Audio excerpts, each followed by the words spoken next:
Not a goal? If he touches the cone before 2 wheels cross the line, yes.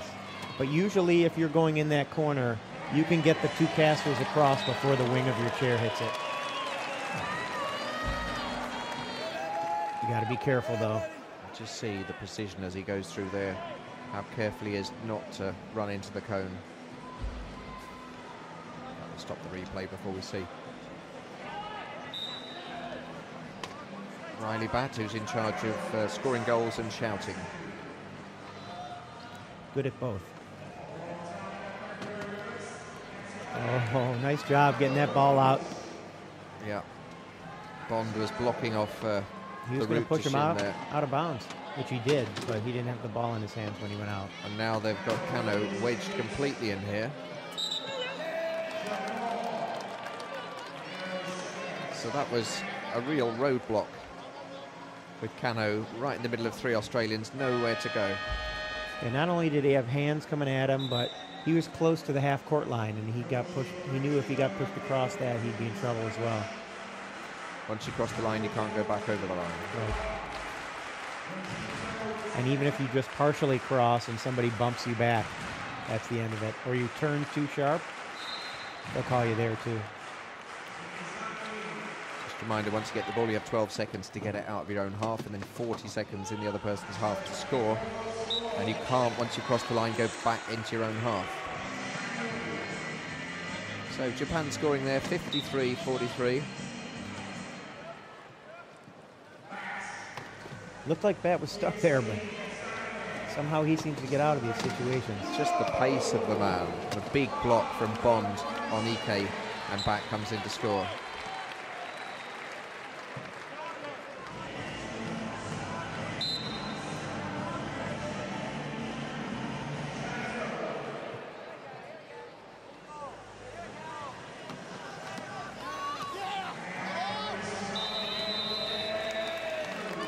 That'll be 10 seconds, no touch. You know, like I said, you have 10 seconds to inbound the ball.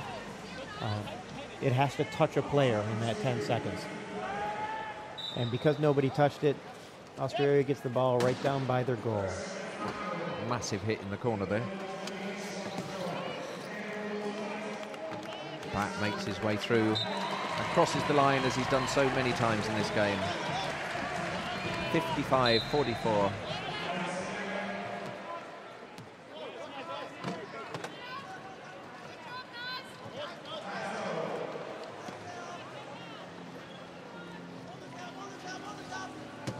Sato for Japan, to Ike.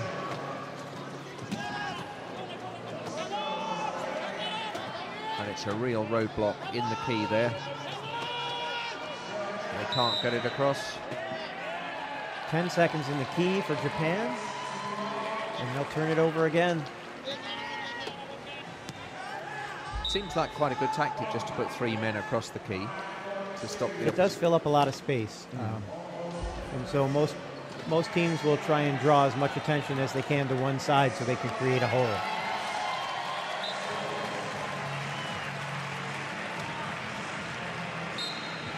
Goal there by Ryan Scott, captain. .5s don't score many goals. But Batt does, and he scores almost just a few seconds later. And again. So 3 goals there in about 30 seconds. 58-44.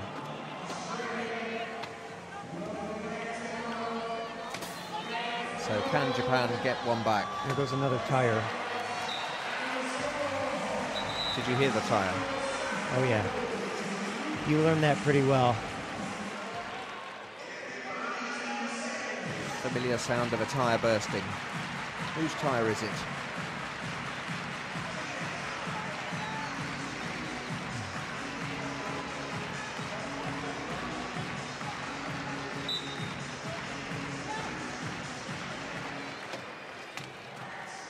So the last 20 seconds of this semi-final. And Naz, the .5, could have scored then. Bond, now here all he has to do is dribble once, and the game is over.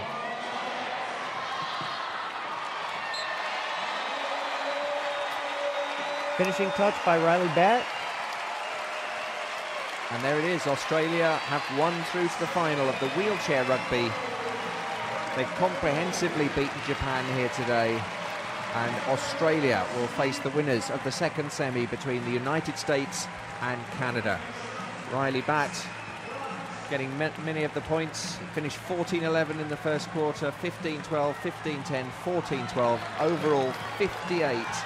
A comprehensive win for Australia. They're unbeaten in the tournament, 4 wins out of 4.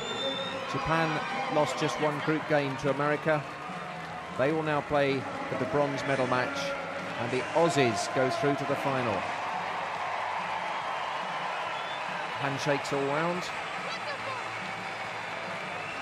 I think Japan battled there, but there was only going to be one winner, wasn't there? Yeah, they held as long as they could. I think most people expected that the game would go the way it went. No surprises. Australia's been dominant. They've beaten every team they've played by double digits.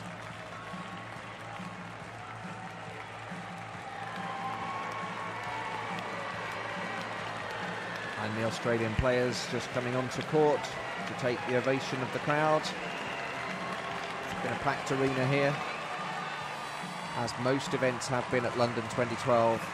Wheelchair rugby, one of the first to sell out. It's been impossible to get tickets. And you can see lots of these people have either come from the other side of the world or they're Aussies who live in London. Plenty of Australians here. Lots of Japanese fans as well.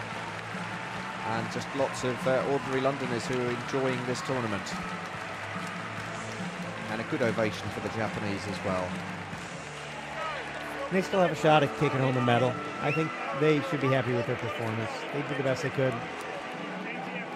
It's just Australia, it's just one heck of a team. Whoever wins this next game is going to have their hands full. So the Aussies go into the huddle.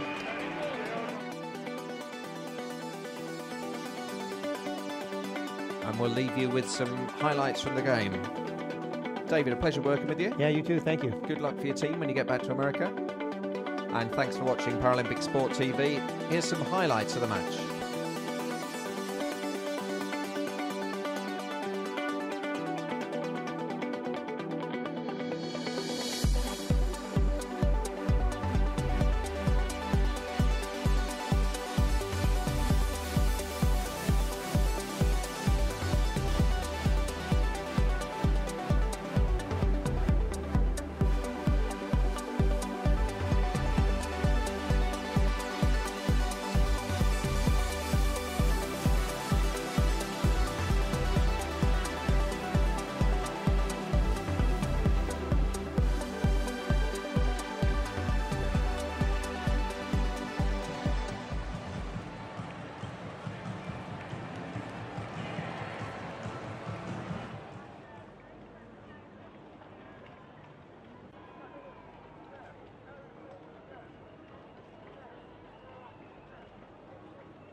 A Navy lieutenant blinded when he stepped on a hidden bomb has won a Paralympic gold medal on the first anniversary of the blast.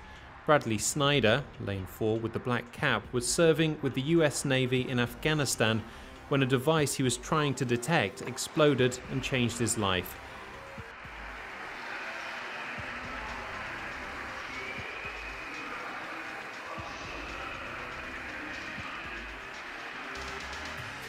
The 28-year-old American swimmer is now adding sporting medals to his military ones and has won 2 golds and a silver at the Aquatic Centre. His latest triumph in the men's 400-metre freestyle S11 was watched from the stands by his mother Valerie, along with her 2 other sons and daughter.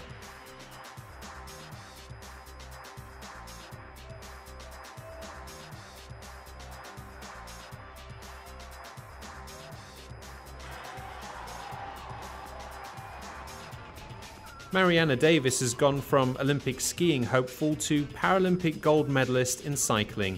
The 39-year-old, number 169 there, won the women's individual road race H1-3 at Brands Hatch, finishing more than a minute ahead of teammate Monica Bassio. Davis from the USA was 16 when she broke her back in a skiing accident. She missed a turn and flipped over a fence and was thrown back first against a tree, bounced off it and then landed headfirst on another tree. Her father Robert, a radiologist, said it was the worst back injury he'd seen in someone who'd survived. Davis won medals in skiing at the 1998 and 2002 Paralympic Winter Games. Yeah, USA! Two cyclists from Great Britain crossed the finishing line holding hands in an attempt to share a bronze medal at Brands Hatch. Rachel Morris was awarded the bronze in a photo finish with Karen Dark in the women's H1-3 road race, even though both women were given the same time in the 48-kilometre race. Dark at least had the consolation of winning a silver medal in the time trial 2 days earlier. Officials decided the pair could not share the bronze, which compensated for a miserable lead-up to the Paralympics for Morris, who was injured and had her bike written off in an accident with a car in July, which left her place in London in doubt. Dark, who was awarded 4th place, says she was delighted with the result.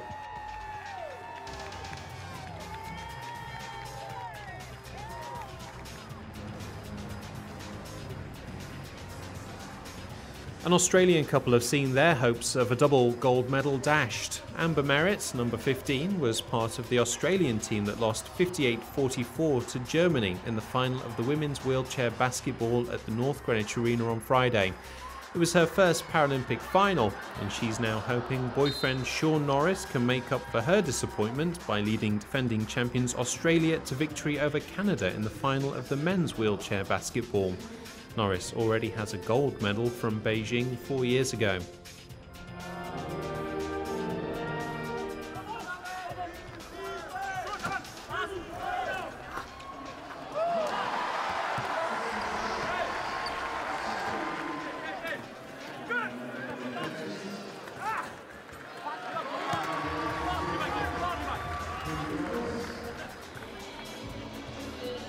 One of the longest winning runs in sport led to a gold medal for wheelchair tennis star Esther Vergeer of the Netherlands. She recorded her 470th successive singles victory to beat teammate Anneke van Koot 6-love, 6-3 in the final at Eton Manor. It's more than 9 years since Vergeer was beaten, and she says she's not yet decided whether she'll retire after her latest success.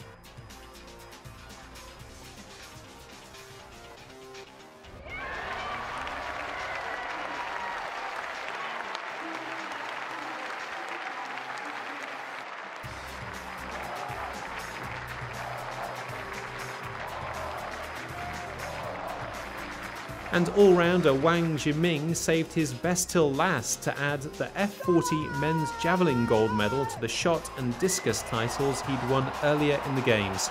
He threw a world record with his 6th and final throw to triumph in the Olympic Stadium.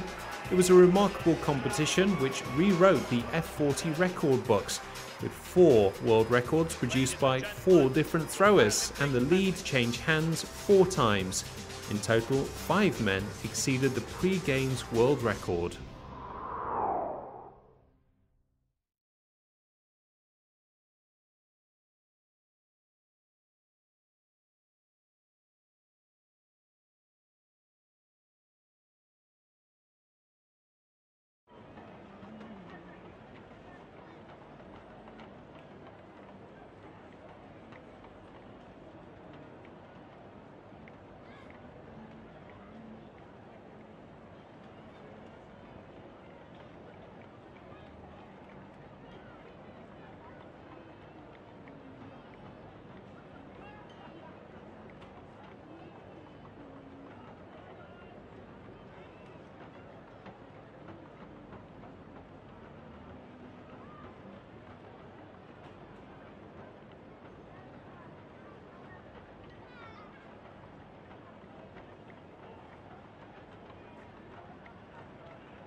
You're watching Paralympic Sport TV. This is the men's doubles gold medal match from day 9 of competition, and you can see Stefan Olsson and Peter Wikström from Sweden have a very good lead, a 6-1 advantage in the first set, 3-2 advantage in the second set over Frédéric Cattaneo and Nicolas Piefer from France. Can they close this out and win the gold medal in the men's doubles at London 2012? Both of the Swedes were knocked out relatively early in the singles match and were asked about whether they actually helped their campaign together. And they said that because... So Stefan Olsson and Peter Wikström, you can see at the top or on the left-hand side of your screen, and the French players, Cattaneo and Piefer, are on the right-hand side of your screen as Sweden serves.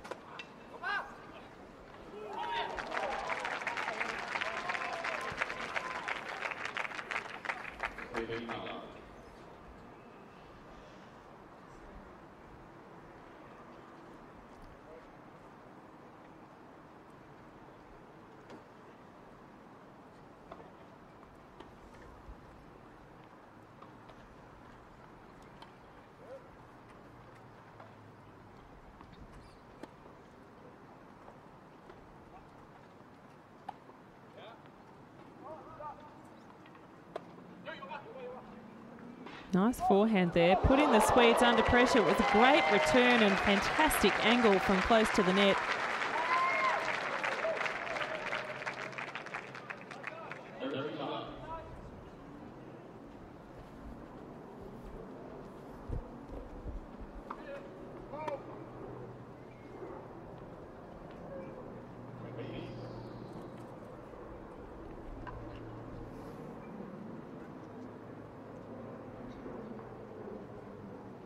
Peter Wikström serves.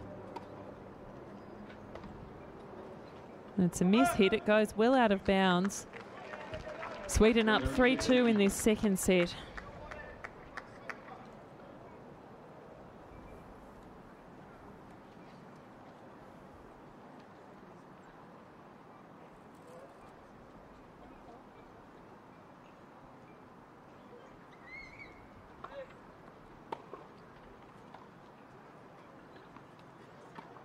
And a nice smash down the middle there from Nicolas Piefer, a 21-year-old. He'll turn 22 in October. Nickname is Nico.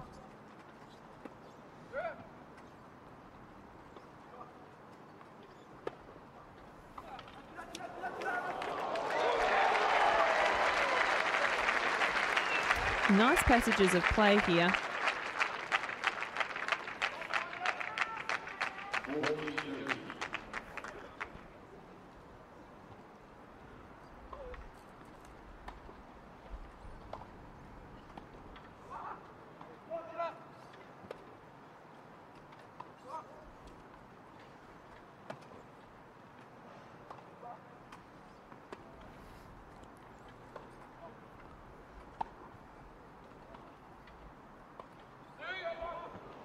Oh, nicely placed shot. Straight over the head of Olsson.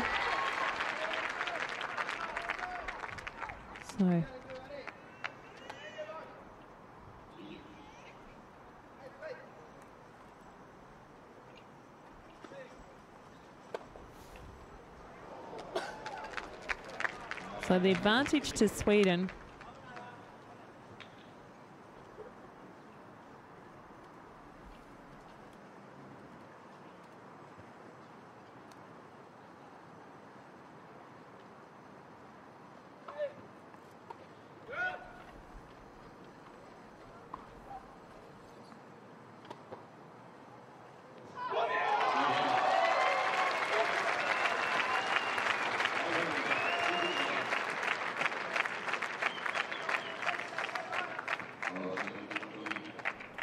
So Sweden takes a 4-2 lead in the second set. So France to serve. And I believe it will be Frédéric Cattaneo to serve in this gold medal match. This is from day 9 of competition. Of course, now we're on to day 10. It is sensational weather here today. And it was beautiful yesterday. Very warm out on centre court for these players. Cattaneo serves.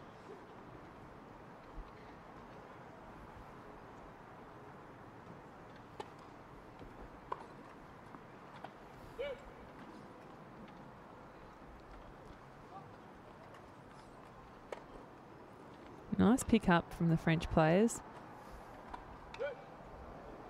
The shot is well long. Love 15.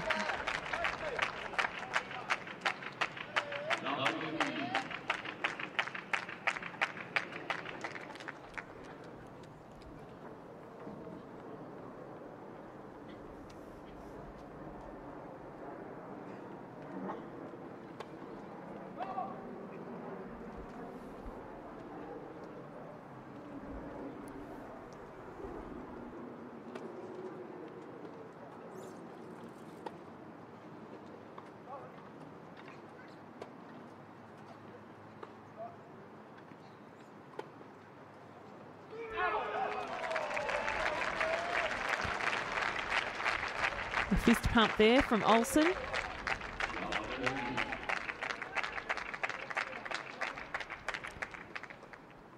And this pair won the silver. That's the Swedish pair, not the French players. Won silver in Beijing in 2008.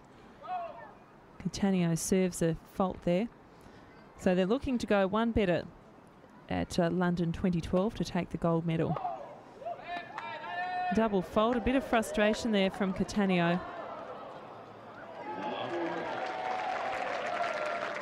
So that brings up a triple break. Oh no, it's love 30, sorry, double break point. Triple break point, I'm sorry, I'm getting all confused. So love 40. The Swedes, to take this, would race to a 5-2 lead in the second set.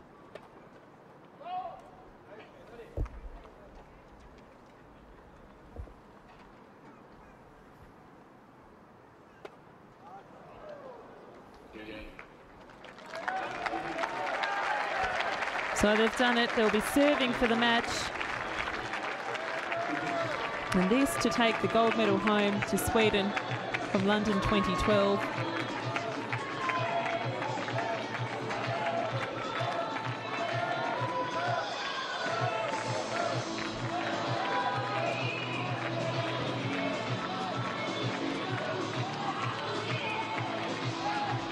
So Olsen, the player, the Swedish player, you could see facing his screen, and there's some Swedish supporters and fans at the Eaton Manor Centre Court thoroughly enjoying their day of tennis.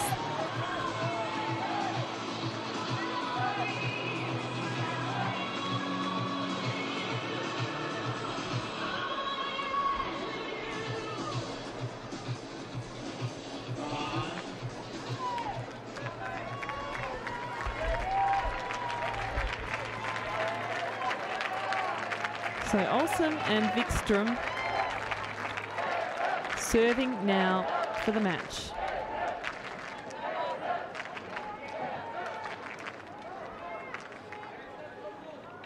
Olsen to serve.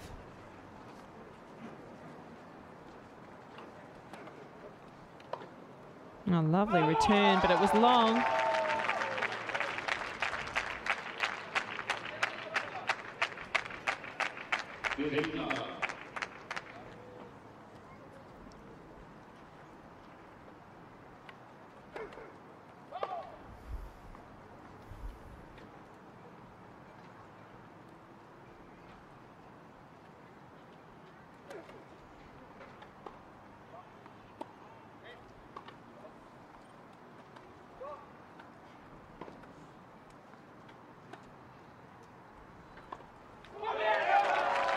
Into the net, so 30 love.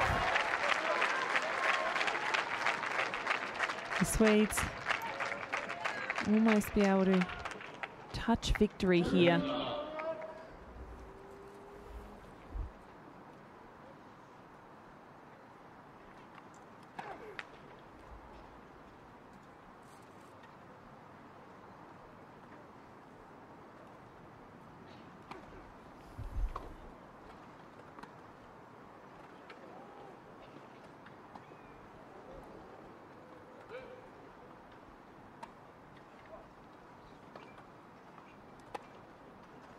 Oh, it's a great cross-court forehand.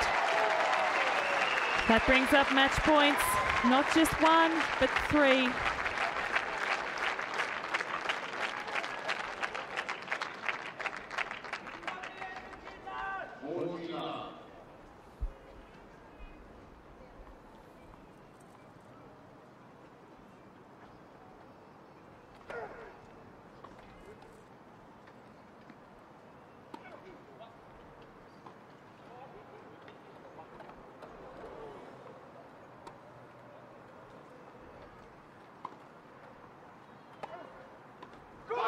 Oh, they've done it.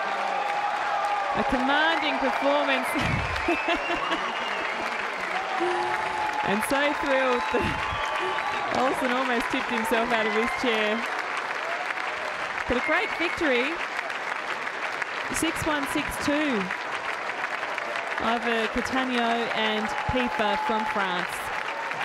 So they'll take the silver medal, but it's Sweden all the way for gold.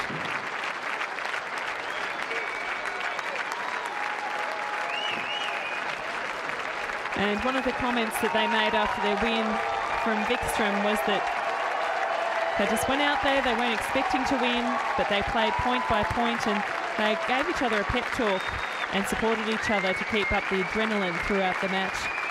And they've been, of course, playing together for a long time, so obviously communicate just so well. And I do wonder, the other quote that I have here from Wikström is that they're going to have a bath in the pond outside the Olympic village, or the athletes' village. We're going to have a swim in there, that's what they said. So that would have happened last night. I do wonder, perhaps someone can tweet a picture if they saw that or were privy to that. So that was a victory of 6-1, 6-2. Stefan Olsen and Peter Wikström, the silver medalists from Beijing in 2008, have gone one better, beating Frédéric Catania and Nicolas Pifa from France.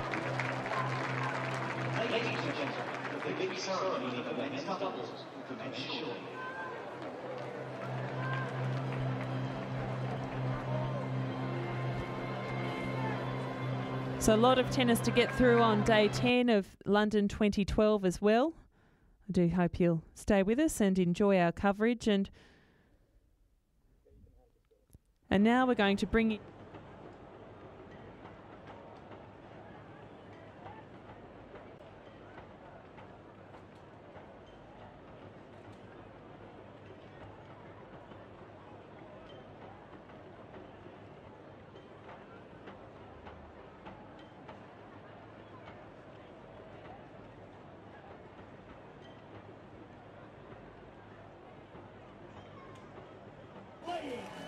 For gold.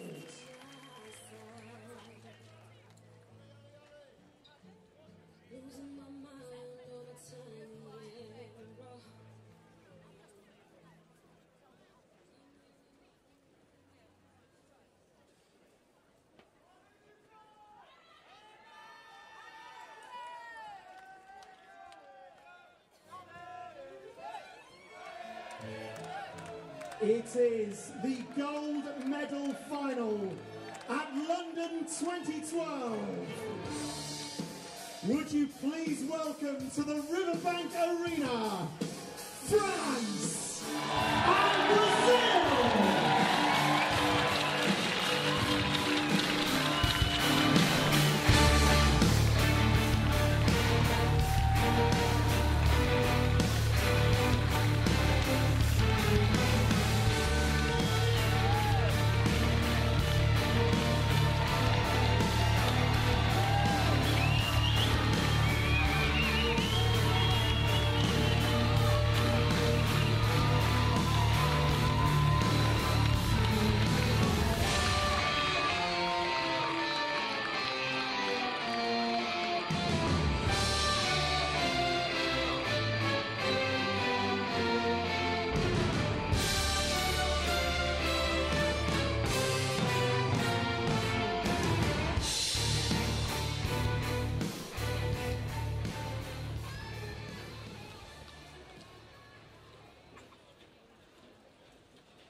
Ladies and gentlemen, for this gold medal final, as is customary, will those who are able please stand for the national anthem of France?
And now, ladies and gentlemen, the national anthem of Brazil.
The teams for this gold medal final in the London 2012 five-a-side blind football line up as follows, beginning with France.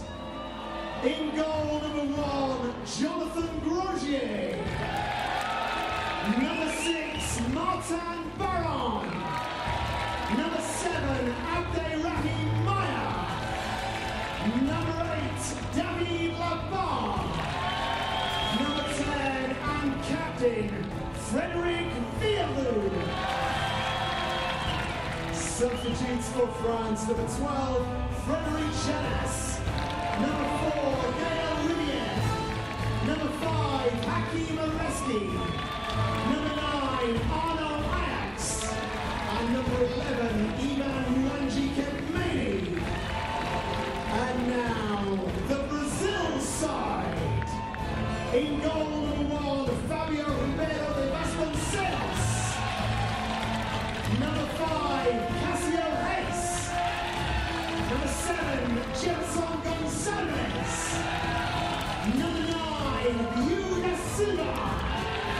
Number 10, and captain, Ricardo Alves. Substitutes for Brazil, number 12, Daniel da Silva. Number 3, Emerson de Carvalho. Number 4, Gledson Barros. Number 5, Marcos Felipe. And number 8, Raimundo Alves Mendez. Our referees, Mariano Travelino and Juan Carlos Paulo Rivas. Our third official is David Knight and Perry Gascoigne. Scorer, John Rowley. And timekeeper, Stuart Winton.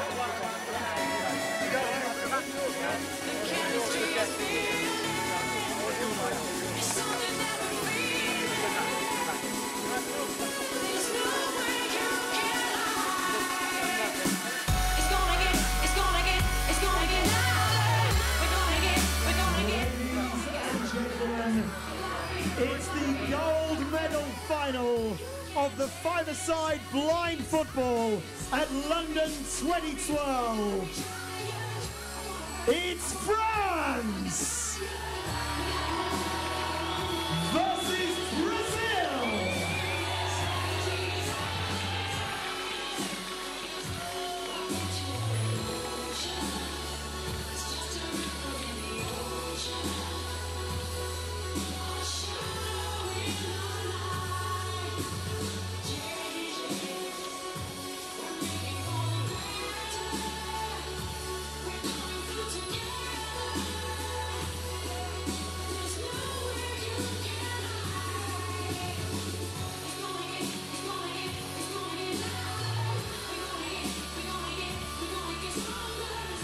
And welcome back to the Riverbank Arena here at London 2012 for the gold medal match of the men's football five-a-side, the blind football. The four outfield players, all blind or partially sighted, all wearing the blindfolds, though the goalkeepers here are sighted, of course, and they will act as guides in the defensive third of the pitch. And this final, the gold medal match between France and Brazil, the two best teams in the tournament, both of whom came through the same group, actually, Group B, so they did meet at the group stage. But it's no guideline for us, unfortunately, because, of course, group games can be drawn, and that one was. It was drawn 0-0. Ladies and gentlemen, can I remind you of the importance for absolute silence while the ball is in play and at set pieces. So one more time before kick-off, let's hear it for our gold medal finalists, France and Brazil! And just a reminder for the crowd, while the ball is in play, not to make any noise at all. So in that respect, it does differ from normal football, obviously, and from a normal football crowd. Once the ball's out of play, the noise is okay, but basically there is a noise-making device, ball bearings rattling around whenever that ball moves, so that the players can hear.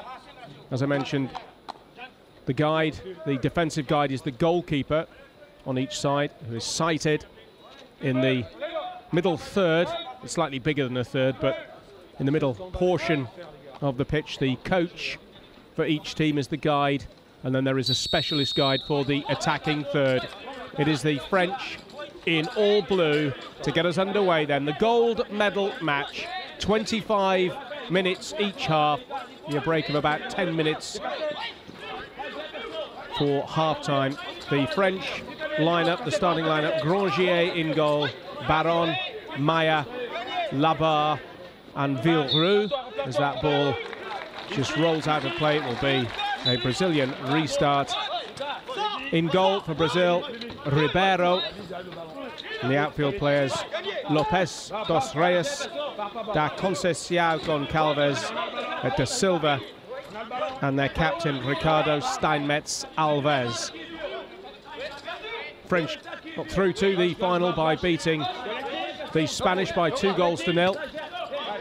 Spain have gone on to take the bronze medal on penalties. Slightly fortunate because Argentina, who were the team that Brazil beat on penalties, were the better side in that match, which we brought you a little earlier on Paralympic Sport TV.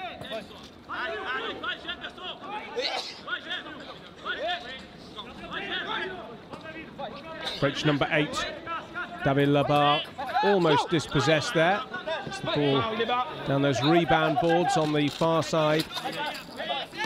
Lovely sunny day, and the temperature has climbed and climbed throughout the day. The bronze medal final kicked off. It was about 19-20 degrees Celsius. It's now 25 degrees Celsius at the Riverbank Arena.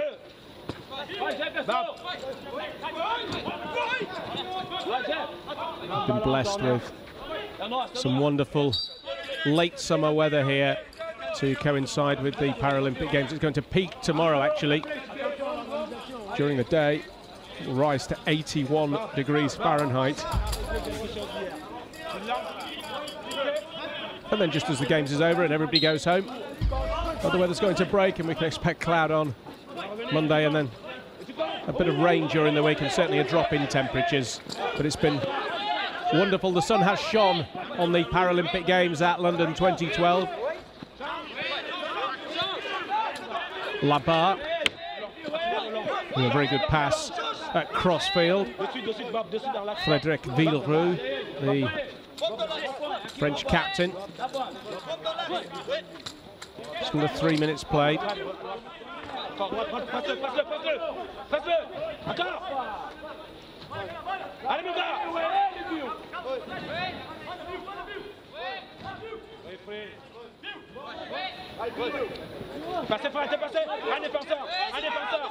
Started well here, France. Villeroux is dispossessed.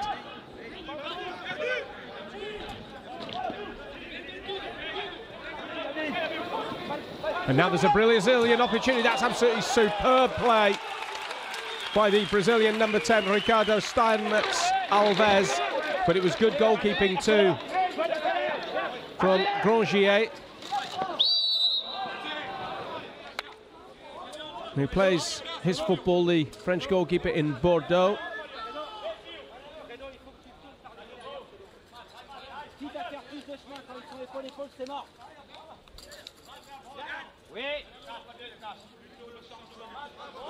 First foul of the game. Be a French free kick here.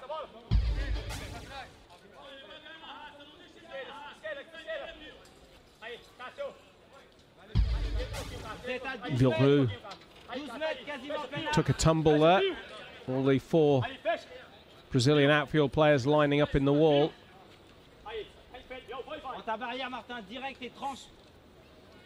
Baron and Villeroux there.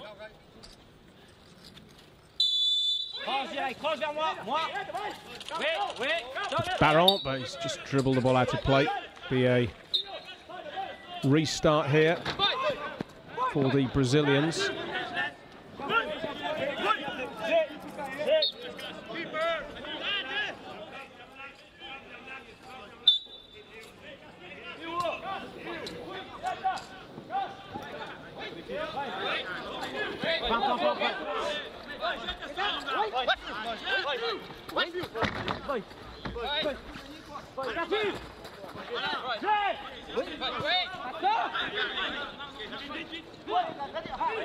All the players wearing blindfolds to ensure fairness, even though some of them have partial sight, others perhaps not at all, and all the outfield players relying on listening to each other and to that ball with the noise-making device, and also to the guides on the side of the pitch.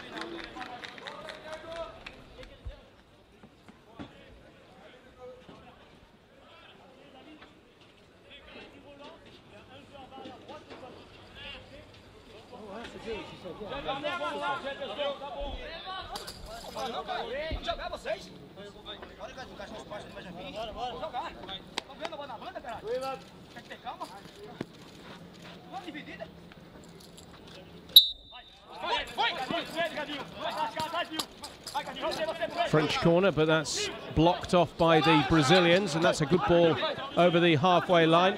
Just about the first touch here for De Conceição Goncalves, or Jeffinho, as it says on his jersey. His first name is Jefferson. Nice, good play from Steinmetz Alves. I think he just overran the ball there.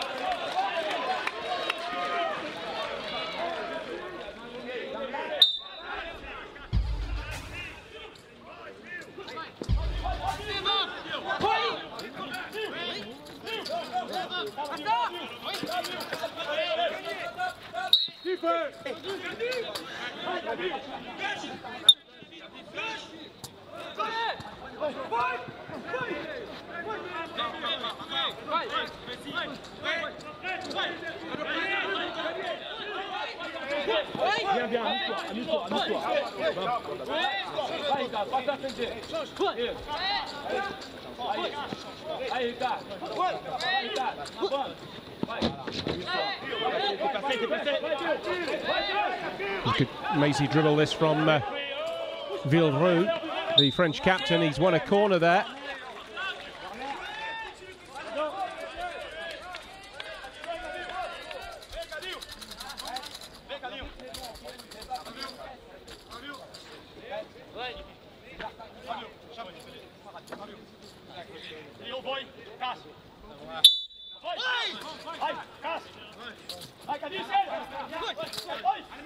Baron goes down, but Villeroux wins the ball back and shoots. And just off the outside of the post, I think.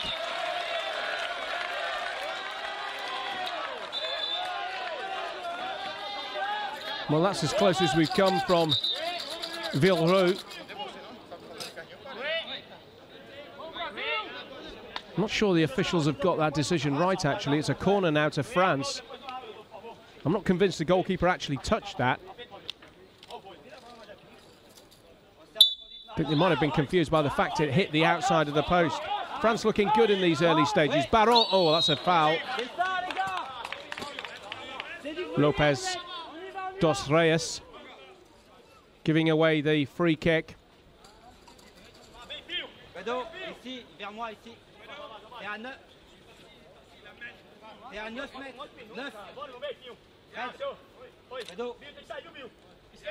T'es à 9 mètres sur le montant gauche. Tu viens en conduite, tu me resserres ta conduite.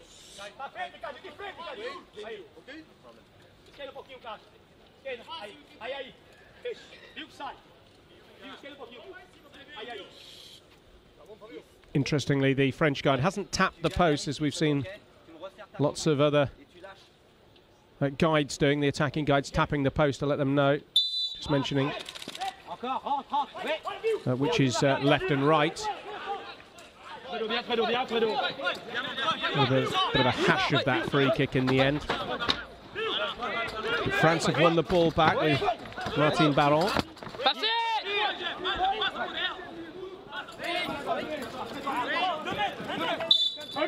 Plays for Saint-Monde in France.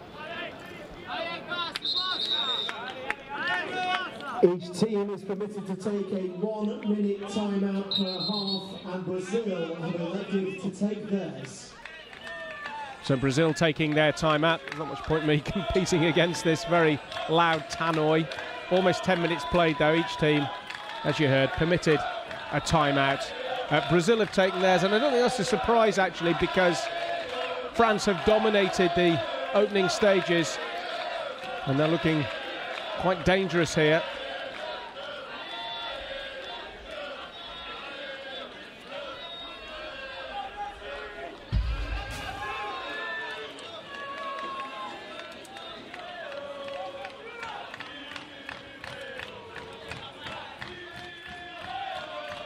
That said, that was a good early chance for the Brazilians. Well, actually, maybe the officials did get that right. Maybe that was a corner.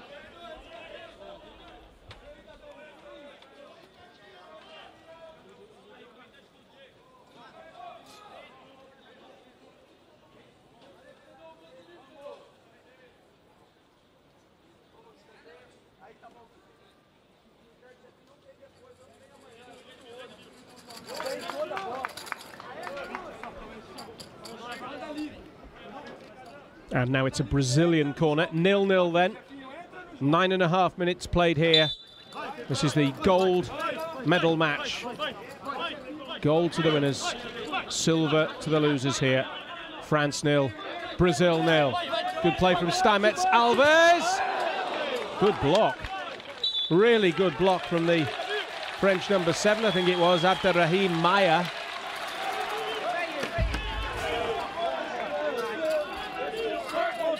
Yep, Maya got his body in the way of the ball.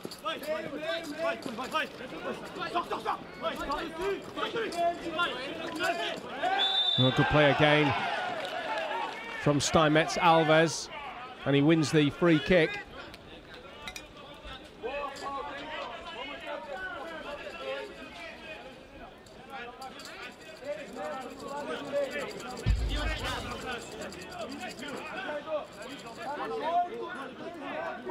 Well, Labar took some of the ball, that is true.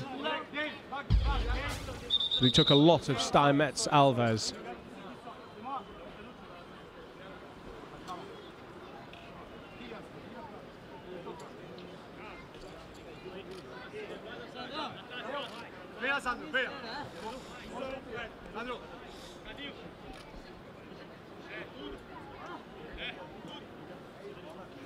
Jonathan, Pablo.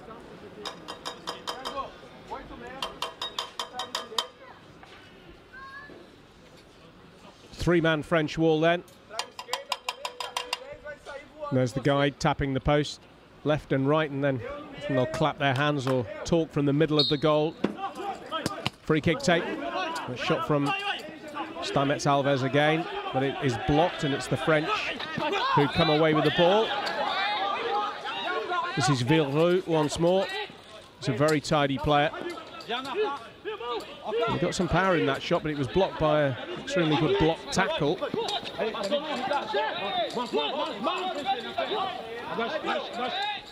Labar. Ball just ran away from him. The touch with the left foot just a little bit too heavy.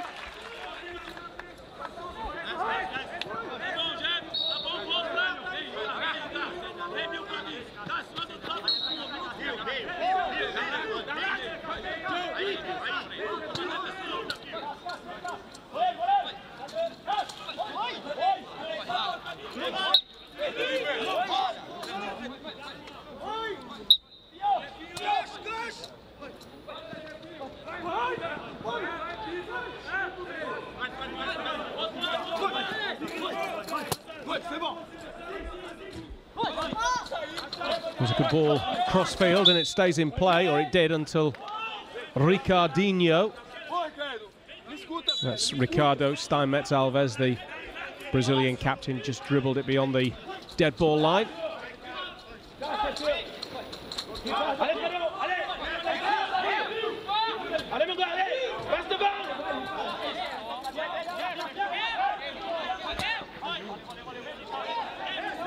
Oh, ball just punted downfield. That's got far too much on it.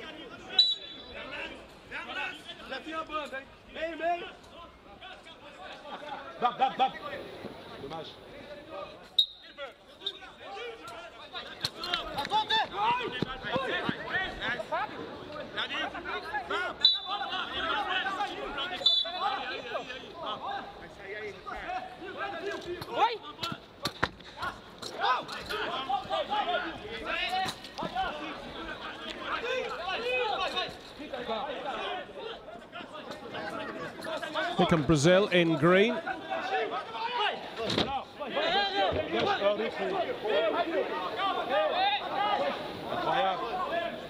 Villeroux chases for the French, but he can't keep the ball in play.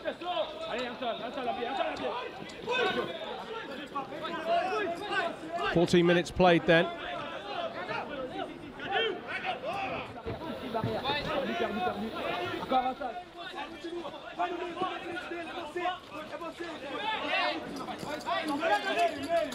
And Steinmetz Alves again. Oh, well played, good shot and a good save as well from the French keeper Grangier.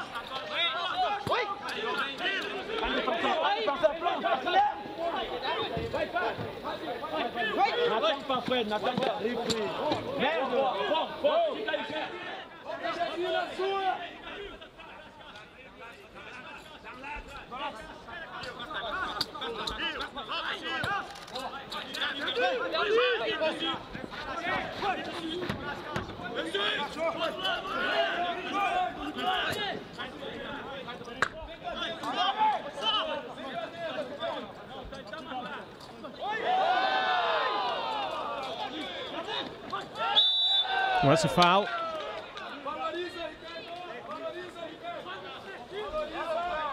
Brazilian free kick. Quiet, please, while the ball is in motion. Quiet, please, while the game is underway.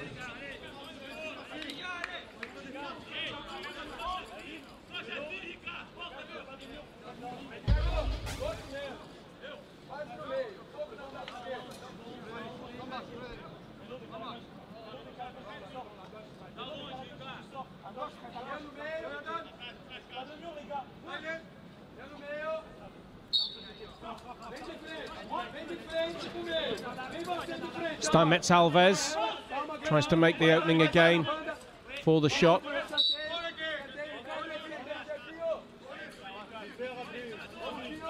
Near corner.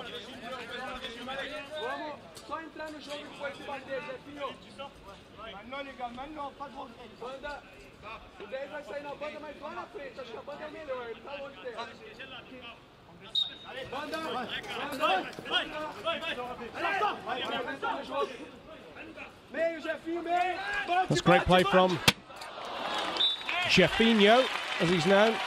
Jefferson, the Conceição Goncalves.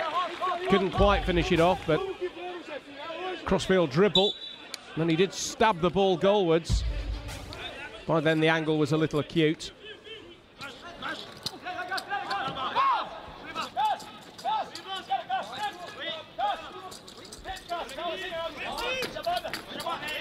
Played almost 17 minutes of the 25 in this first period. It's a gold medal match here at London 2012. You're watching the action from the Riverbank Arena.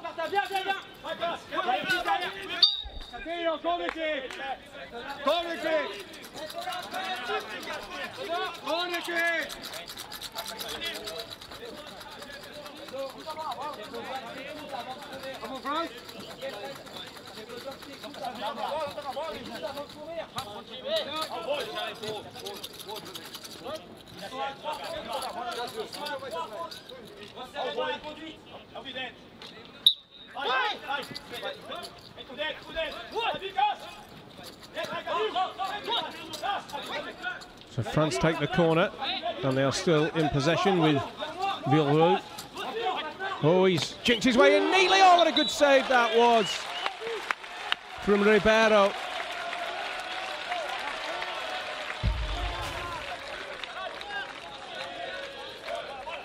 Well, he was diving to his right, but clawed the ball away with his left. It's a top save. The bronze medal match, we saw the Spanish goalkeeper keep his side in the game with a succession of fine saves.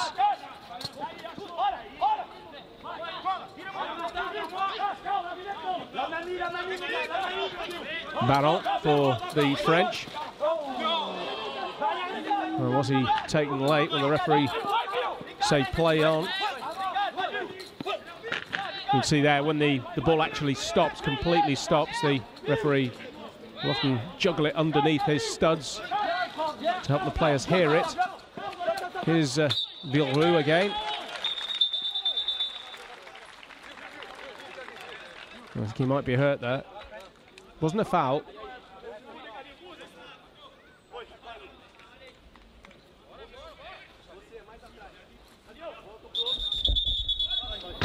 Essayez de corriger le replacement défensif. On n'est pas bon là, les gars. On leur laisse récupérer le ballon et on fonce comme des malades derrière. Ici, plus près, plus près. Par là,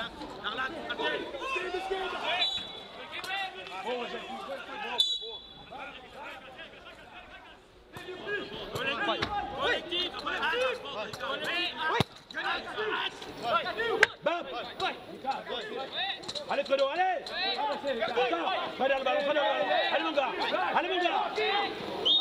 That's a foul, and I think he's hurt there.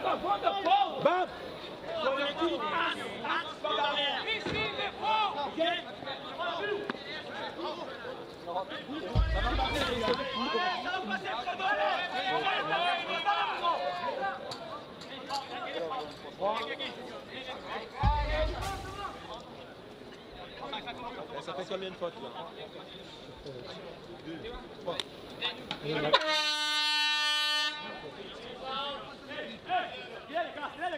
3 team fouls now against the Brazilians.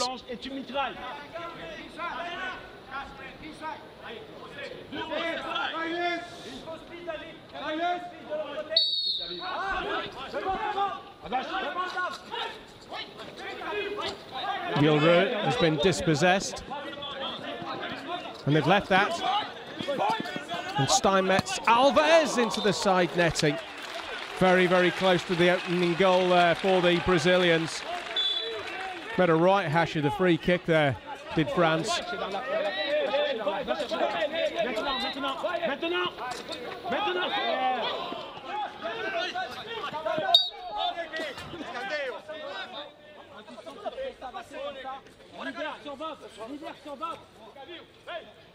Martin, tu pars. Martin, tu rentres direct.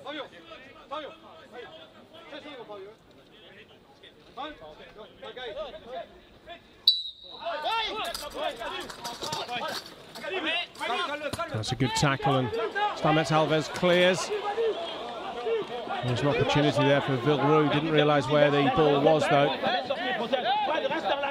Dommage, elle était bonne. Reste dans l'axe. Recule. Dans l'axe.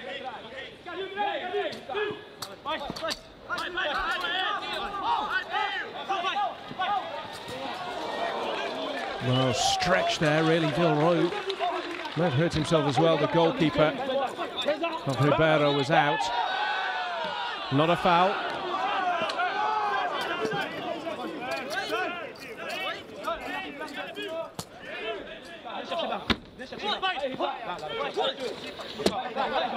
Just over 3 minutes until the break then. Still France 0, Brazil 0, but here's an opportunity for Brazil. Was he brought down there? Is that a penalty? Yes, it is. It's a Brazilian penalty. Well, France almost had too many bodies back there. I think the French goalkeeper, Jonathan Grangier, could probably have taken that ball, but you can see all the French defenders.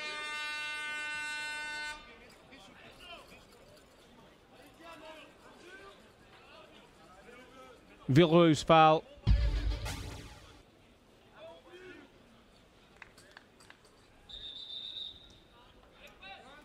So a great chance here for the Brazilians to take the lead.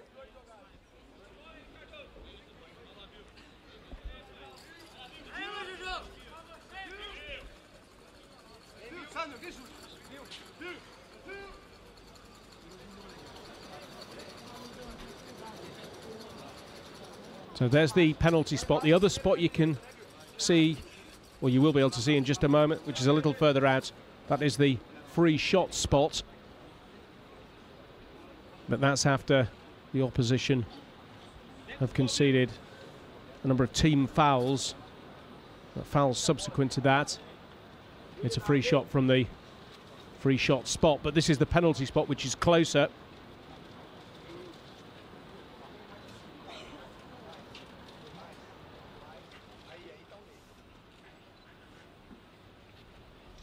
Three minutes remain. Severiano Gabriel da Silva to take this penalty for the Brazilians up against Grangier of France.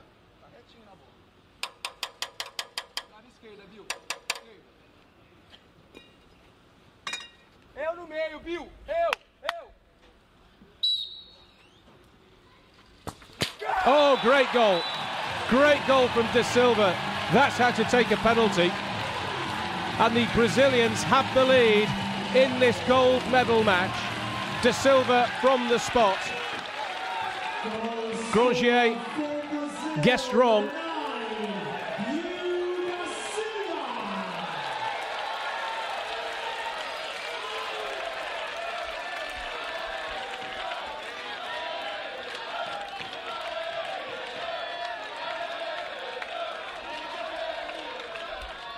Ladies and gentlemen, quiet please.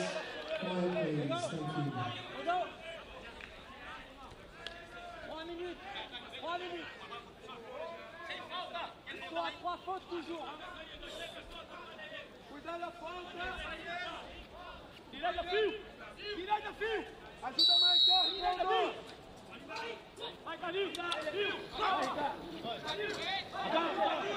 So can the French respond straight away?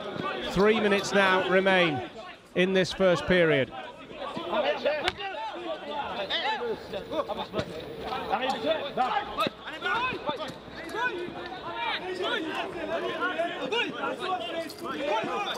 Jefferson.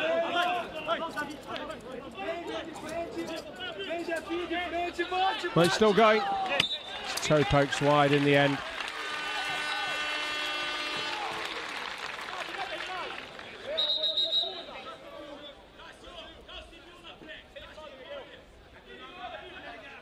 Substitution for Brazil, leaving the field number 7, Jefferson Gonçalves. Replacing number 4, Gleison Barros.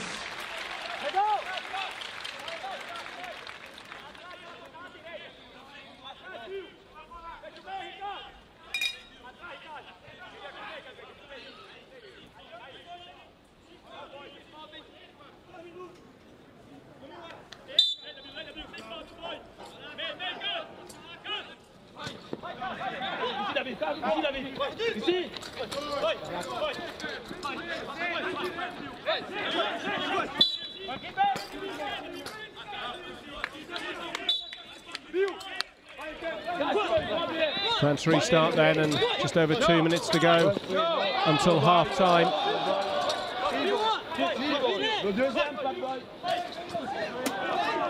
That's a good tackle on Da Silva.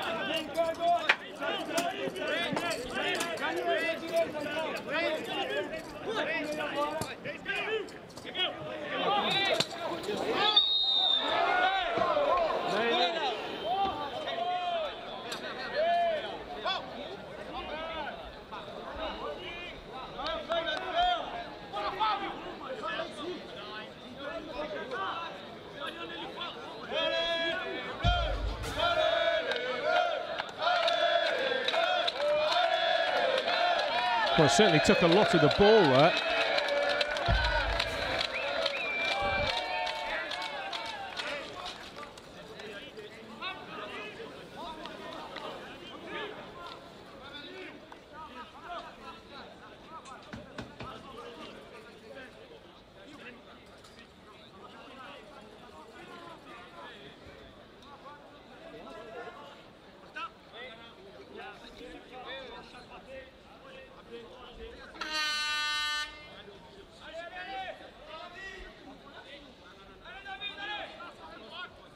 Substitution for France, leaving the field number 10, Frederick Vierhoek, replaced by 5, Hakim Areski. Areski on then for the French in place of their captain. And this is the free strike now, because Brazil had already conceded 3 team fouls. That was the 4th, so all subsequent fouls that they give away in this period will be free strikes. You can see it's not the penalty spot, it's beyond that, but it's an opportunity here for the equaliser from David Labar. And it's a good save. It was a good shot as well. It was low, made the goalkeeper work. Fabio Luis Ribeiro de Vasconcelos with the save.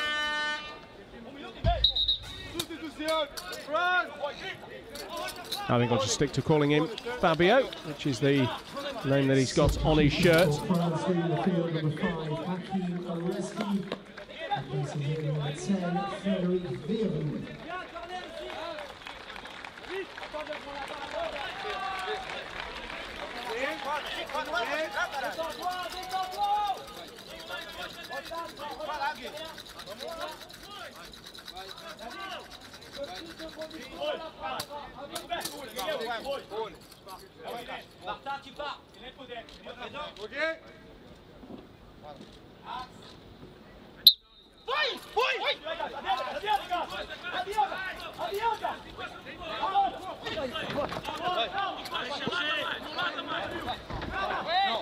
Inside the last 2 minutes of this first half,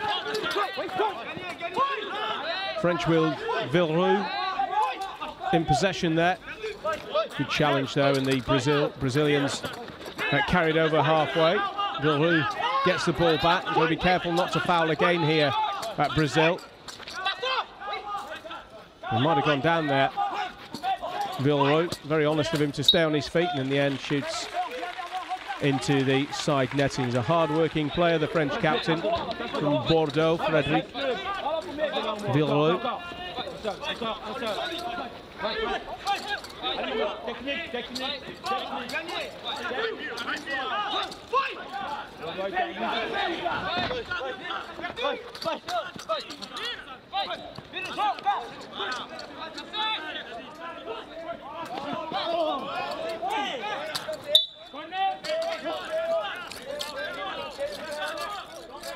Well, they're lucky to get away with that.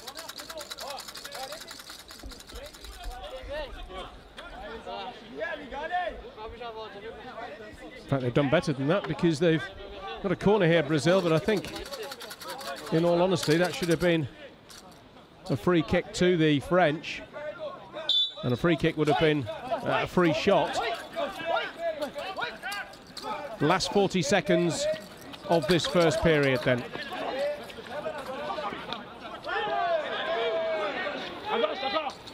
Well, let's play on. The Brazilians going the wrong way now. The goalkeeper able to direct things though.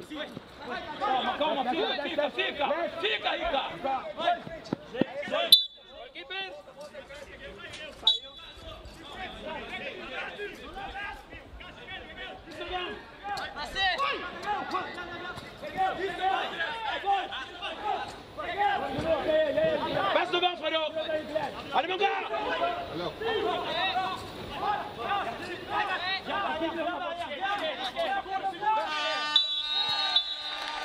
And we reach half-time, and Brazil lead thanks to that penalty from De Silva there, number 9. Steinmetz, Alves was brought down. Clear penalty. I don't think there were too many French complaints, and there is the penalty, beautifully converted by Severino Gabriel De Silva. So at half-time in this gold medal match, it's the Brazilians who lead France by a goal to nil. Back with the second half in around 10 minutes' time. Hold on to the handrail. And please use both sides of the staircase.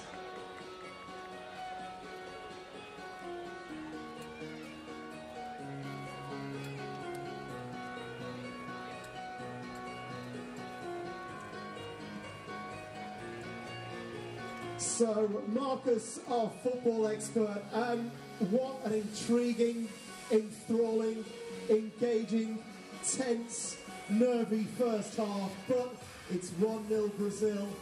They can almost feel that third consecutive gold medal. That's right, it's a good half for Brazil. They've taken the lead through De Silva. We've seen him before, he is their penalty specialist. And he put that one away, and now 1-0. It was shame for France, they missed their penalty, but there is a lot more drama left in this second half, I have no doubt about that. Like we said for France there, number 10, Frederic Viamu, he's had a good game, a couple of efforts on goal, and he's looking likely. De Silva's been marshalling him quite well, but Viamu has got through a few times. Baron's making a nuisance of himself down the left, and Labar is trying to get to grips with that Brazil midfield. And Ricardo Alves, the number 10 for Brazil, he's had a fantastic game too as well.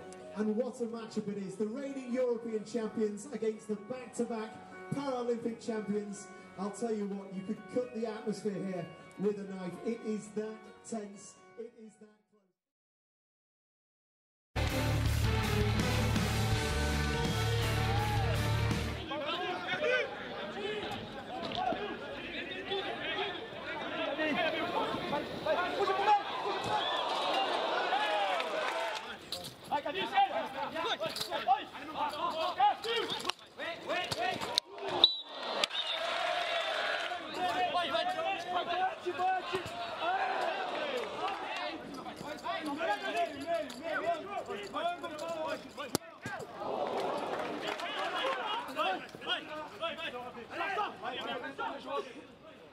Meio, Jefinho, meio. Bate, bate, bate. Bate,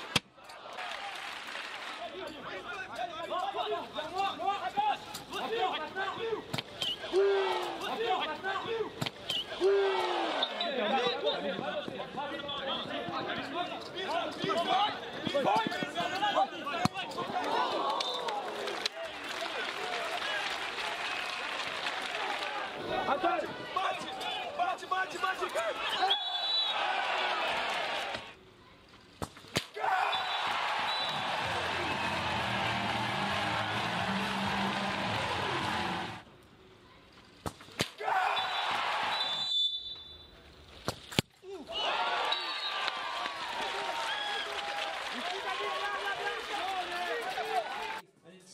battle perhaps between Viaru and Hasten Buda Silva, and who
Riverbank Arena, it has been a nail-biting first half. We have got a huge second half to come. We are playing for a gold medal at the Riverbank Arena. So Riverbank, you've been so quiet in that first half. It's time now to make some noise. Riverbank, let's rock!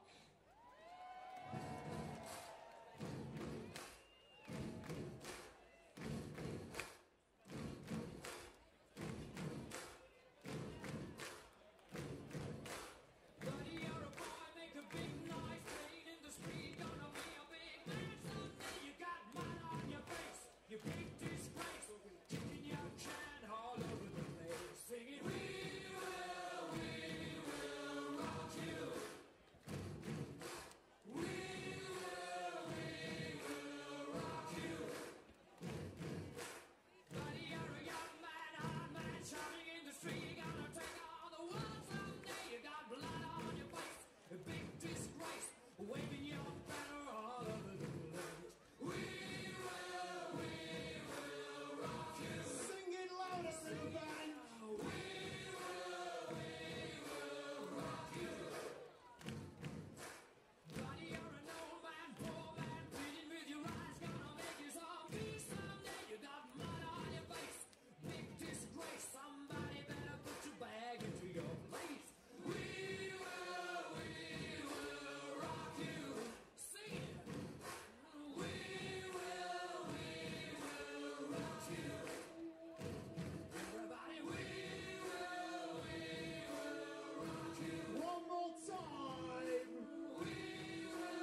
some noise. Give yourselves a round of applause.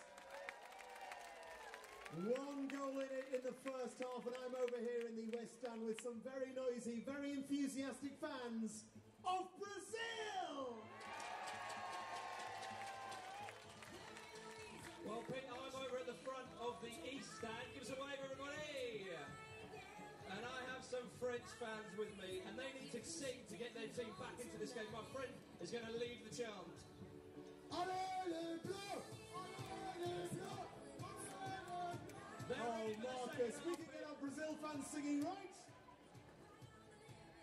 Brazil! Brazil! Brazil! Brazil!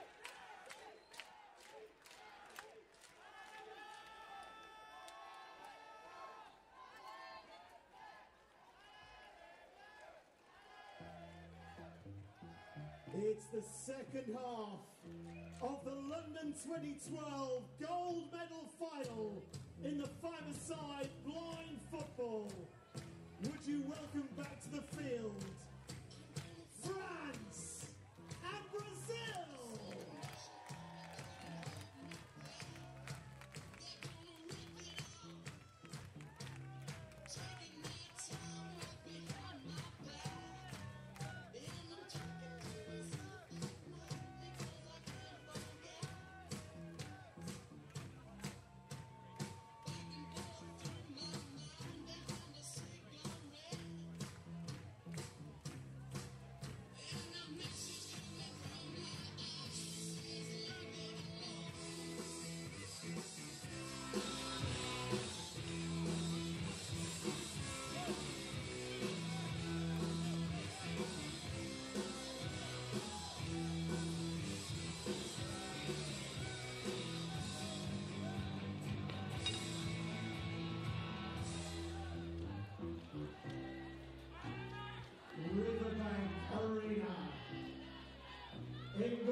The biggest half of the London 2012 Paralympic Games. Remember please, we need silence while the game is underway and the set pieces.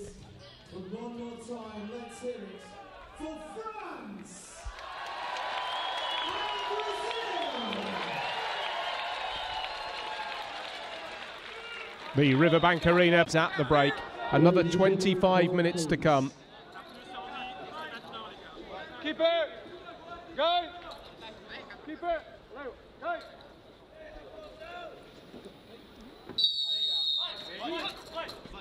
So Brazil in the green shirts and the white shorts, with Steinmetz Alves get us underway in this second period. I think France will feel a little bit aggrieved to find themselves behind at half-time. Gave as good as they got in that first period, but that penalty made all the difference. It was beautifully converted. If you're just joining us, and this is the first you have seen of the five-a-sides as France go forward. The goalkeepers are completely sighted. I think the referee thought that might have been a dive there from the French captain Frédéric Villeroux, looking perhaps to get a penalty back. Not for me that there was any doubt about the one that Brazil were awarded.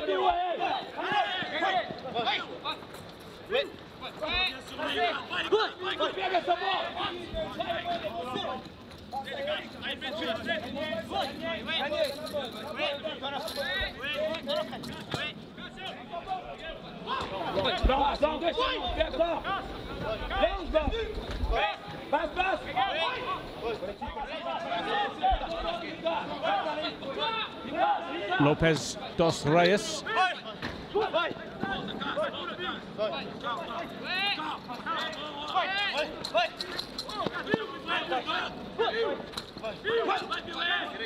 Brazil now with, well, they had it with Steinmetz Alves, but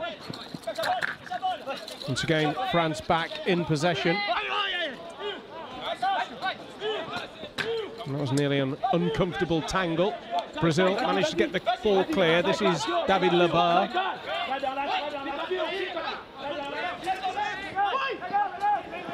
Oh, now here's an opportunity. Good save again. Frédéric Villeroux in space there.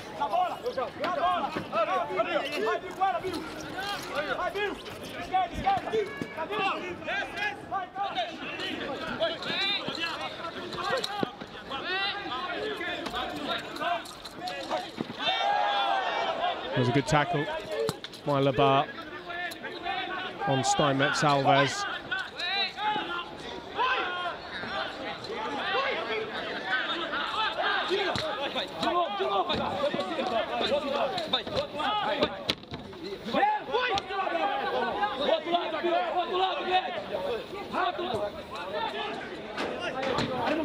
Almost 3 minutes played then in this second period. Brazil still with this slender advantage. Just dribbling the ball out of play there.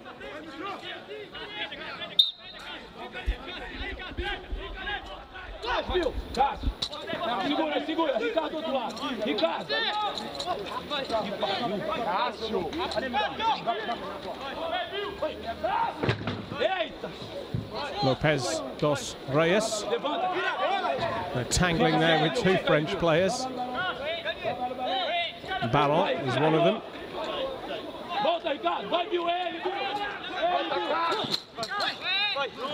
Villeroux had it, but now it's Steinmetz Alves. There's a good record, Steinmetz Alves, for the Brazilians. It always looks very threatening when he has the ball.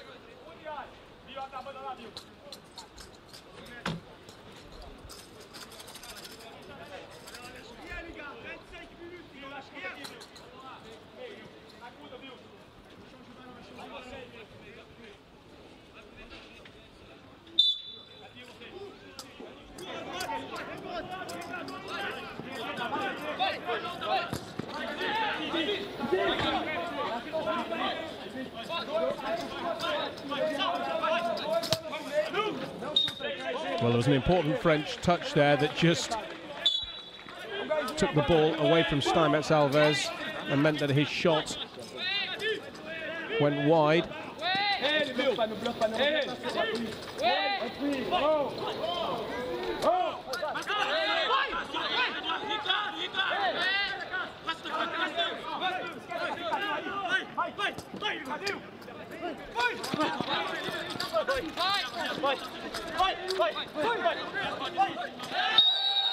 And that's a clear foul to Brazil.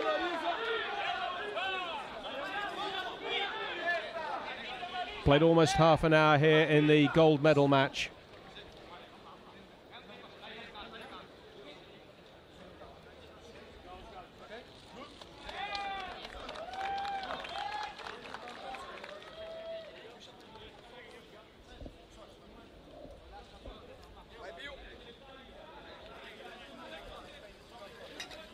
Yellow card for Villeroux.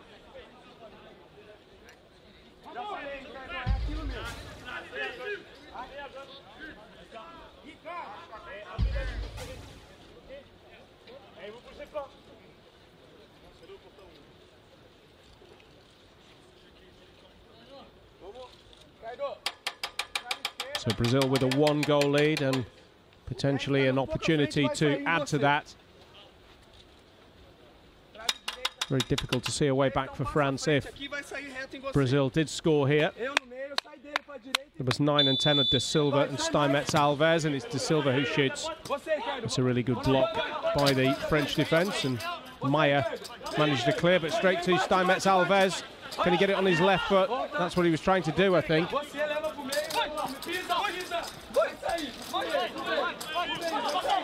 That's really good play and very, very unfortunate from the Brazilian there.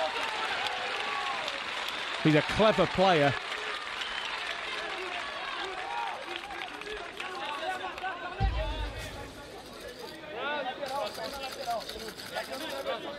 And that just scuffed off the crossbar, I think.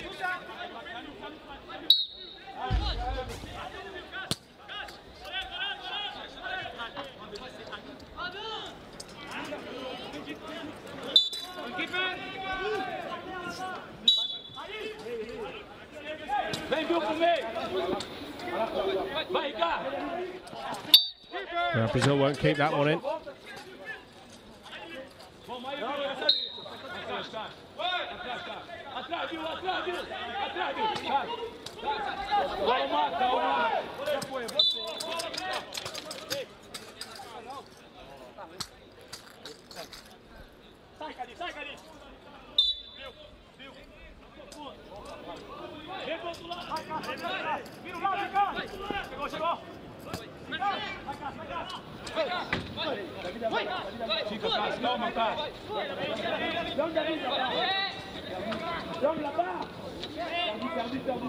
Casse bola, casse bola.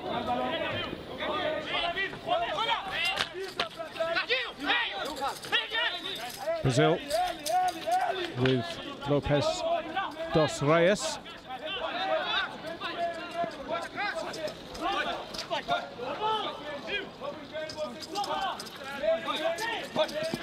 Steinmetz Alves, oh, very well taken off his foot there by Martin Barron. Three Brazilians getting each other's way, and maybe an opportunity here for Villeroux.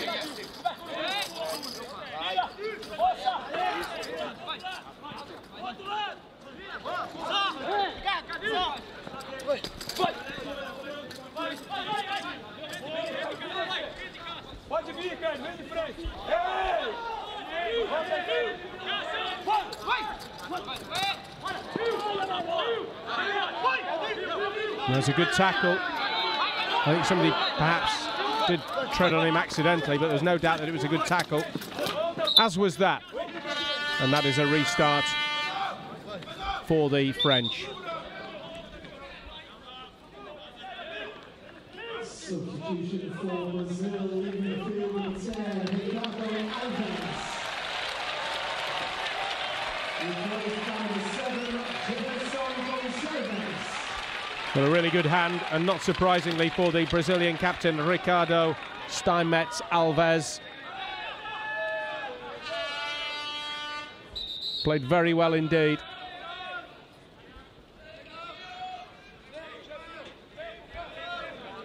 France have elected to use their timeout. Timeout called. 17 minutes to play, and Brazil still lead by a goal to nil.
$17 minutes then remain. Brazil leading by a goal to nil. We'll just run out of play there by Barron of France.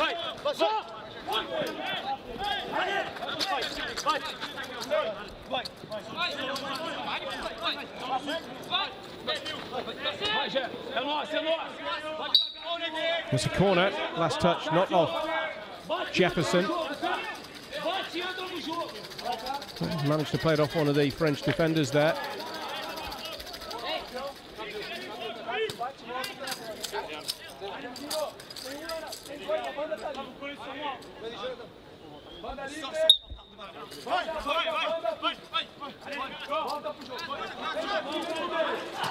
Jefferson's done well, smart save.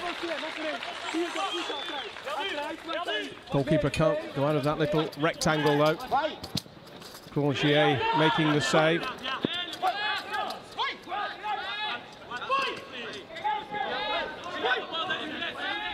"16 minutes to go."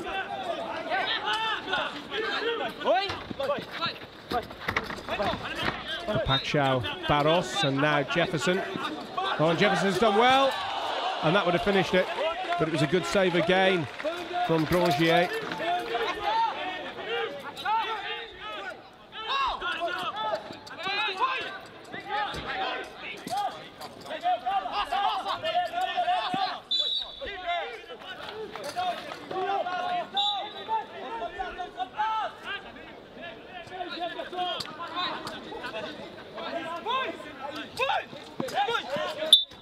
Maya concedes the corner.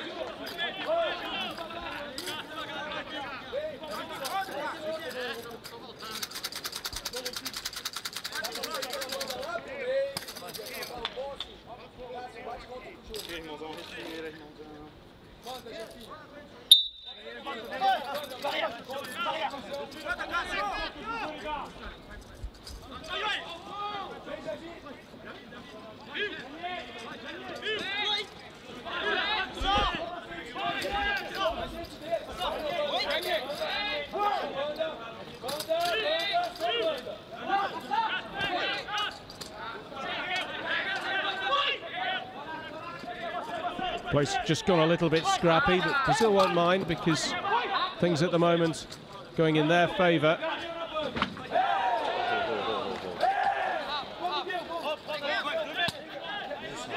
What a bruising game this. Jefferson to Conceição Goncalves for the Brazilians, who lead here by a 0-0, just runs the ball out of play. And France running out of time now. It's got 14 minutes to go in this gold medal match at the Riverbank Arena. Dos Reis. Jefferson tackled by Villeroux. And bouncing off the French number 7, Abderrahim Maya, and that is going to be another corner to the Brazilians.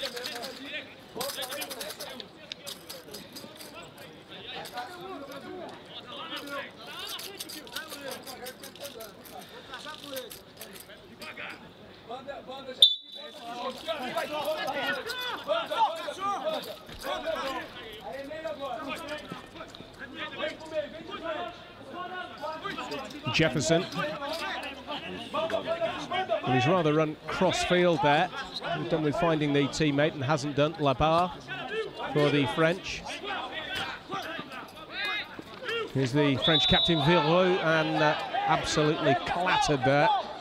And that will be a foul to France.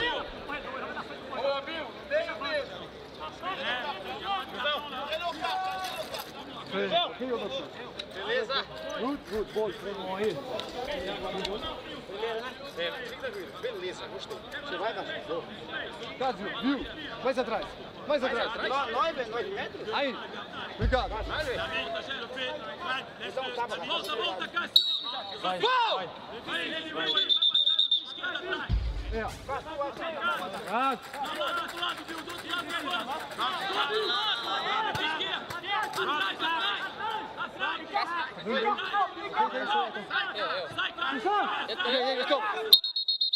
Silence!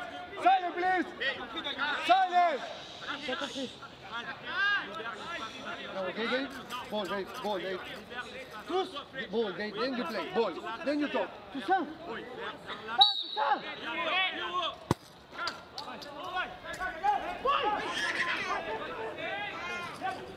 Villeroux, that was a foul.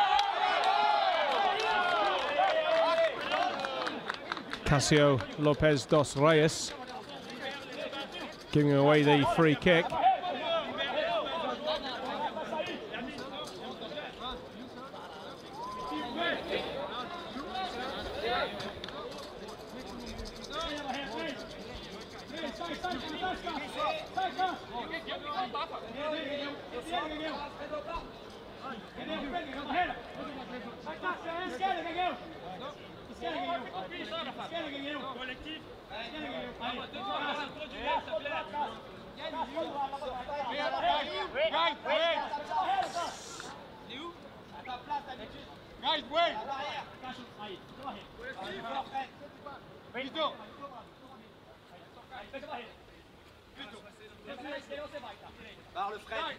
Barre le Fred, ok?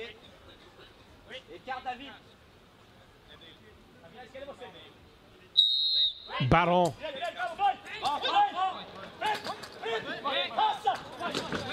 Finds Villelou. Would regard that as perhaps a bit of a waste from the French. I think that's a corner, isn't it? Well, no, play on. It was a Brazilian ball. Free kick wasted in some ways, but you would have to say that beating a sighted goalkeeper from at the distance with that free kick, probably a pretty tall order, to be honest.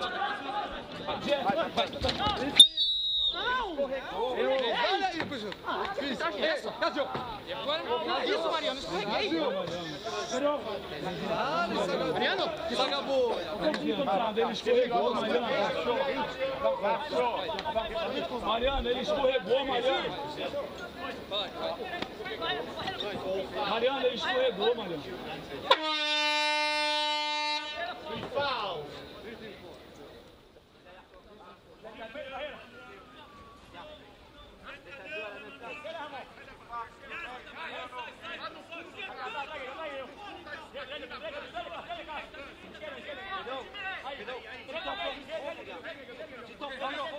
On va pleurer dans 10 minutes, mon gars.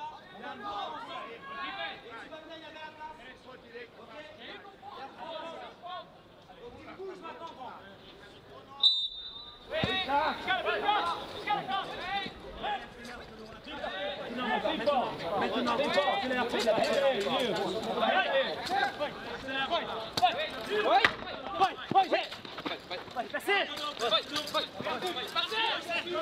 That's great play from Jeffinho. He's still going, still going. Oh, and it might go in, and it's gone in. It's an own goal. I don't know whether it will be claimed by Jefferson de Conceição Goncalves. It certainly came off a French player last. What it does mean, though, with under 9 minutes to go, is that surely now the gold medal is going the way of Brazil. France haven't really threatened in this second half. Lovely play, went actually in off Baron.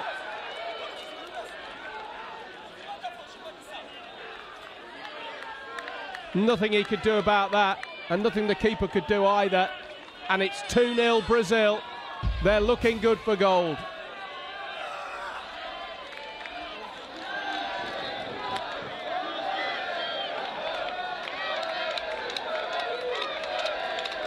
It's France 0, Brazil 2.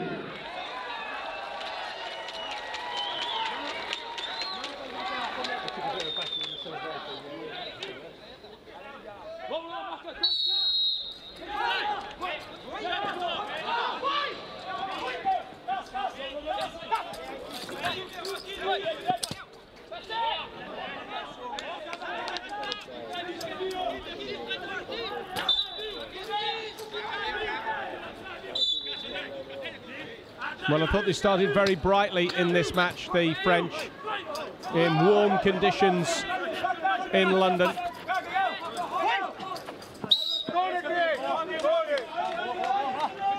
Certainly had their opportunities. Villelou hitting the post for France.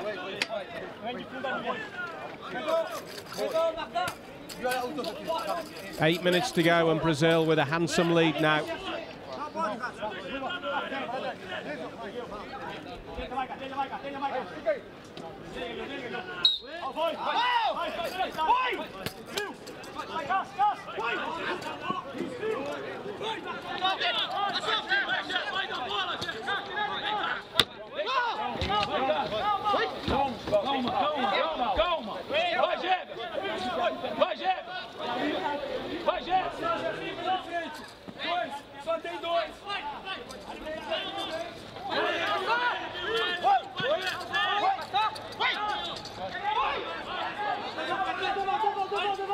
There was an opportunity there for Villeroux, and it was a really smart save.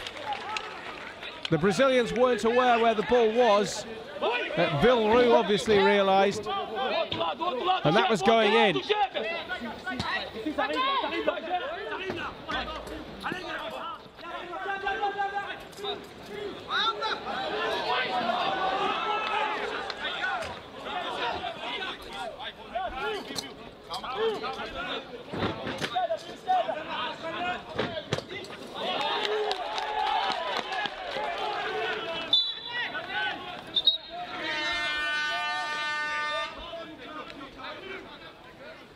I think that's taken a touch off a French player. Brazil have elected to use their timeout. And Brazil now using their timeout in this second period.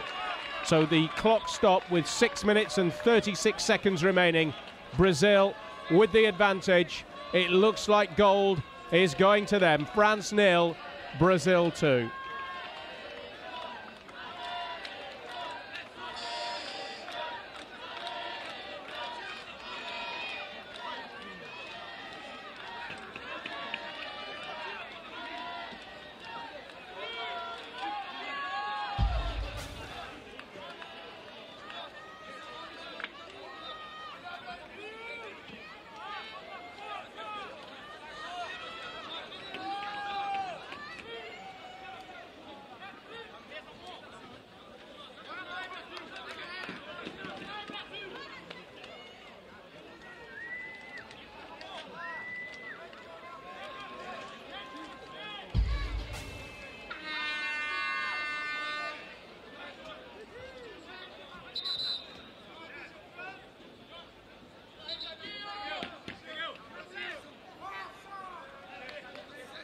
Substitution for both sides during the timeout. For France, leaving the field, number 6, Martin Baron.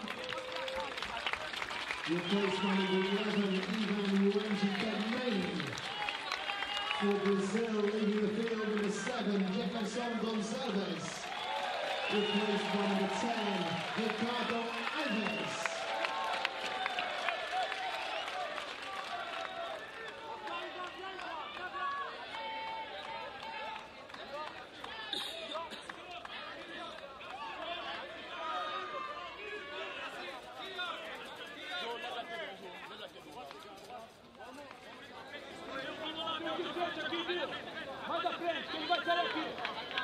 Aí, fica aí.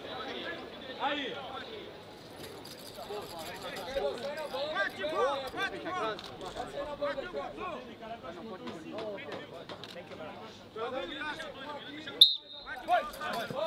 So Brazil get us back underway with a corner. That's a very fierce tackle there from Abderrahim Maya of France. That's a really good challenge from Dos Reis. Oh, good feet again, and Dos Reis goes down. Will be a restart for the French.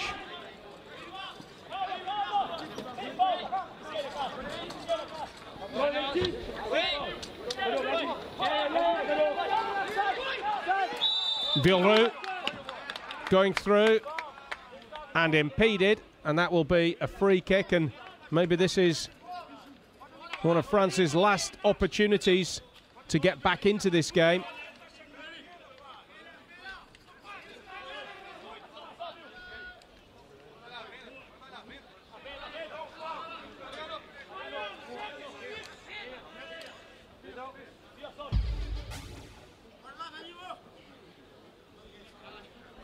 Clear foul.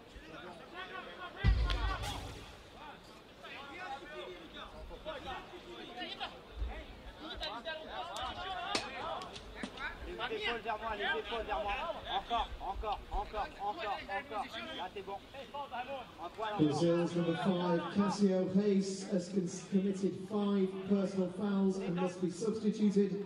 He is replaced by number 8, Raimundo Alves Mendes. Alves Mendes on for Dos Reis. 5 personal fouls for him now, Dos Reis, so he has to go off the pitch, and it's a free shot here. You see the penalty spot on the edge of the D, but then there's also this other spot And that is the free shot. All free kicks that Brazil concede from now will result in the free shot. This is the French captain, Frédéric Villeroux.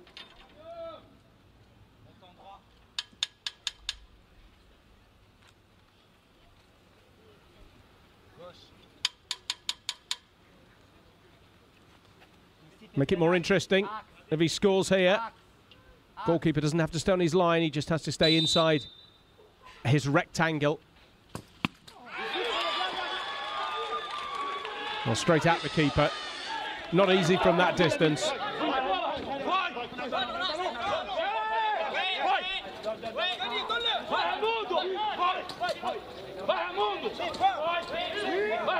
So Brazil will be taking a chance if they concede more free kicks.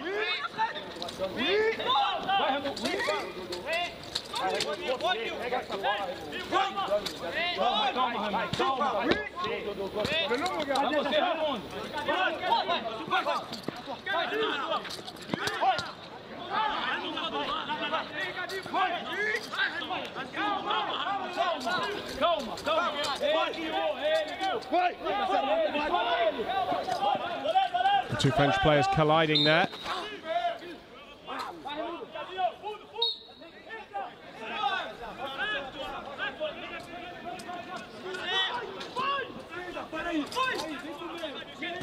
Stamitz Alves, snapshot. Well held by Grangier, the French goalkeeper. Play really opening up now. There's Villeroux who goes down. And that's another free kick.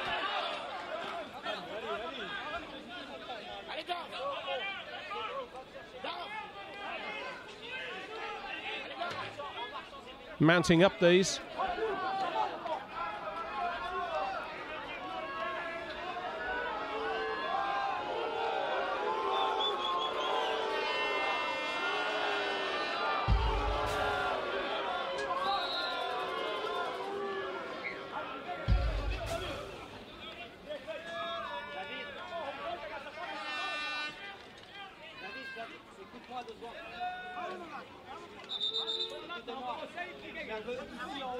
Substitution for France in the field, number 11, Ivan Ruanji Kepmeni, replaced by number 6, Martin Barron.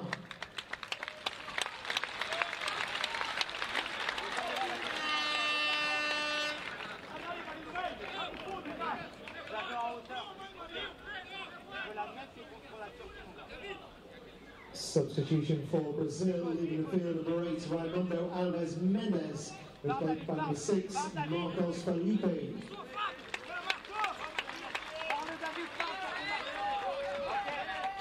Well, this time it will be Labarre who tries his luck for the French. 4:40 left. And the French are 2 down here.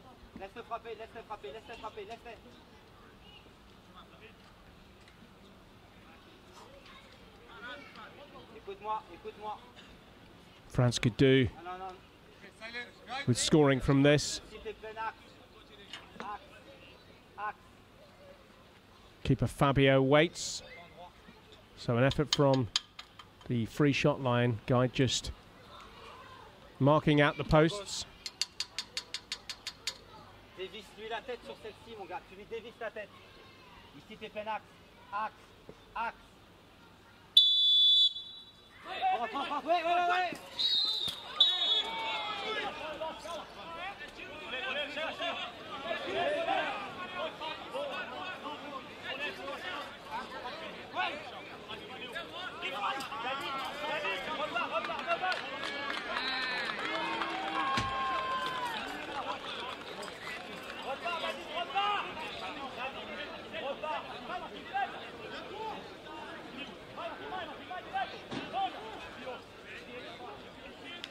There's a bit of confusion there, but I mean there shouldn't be.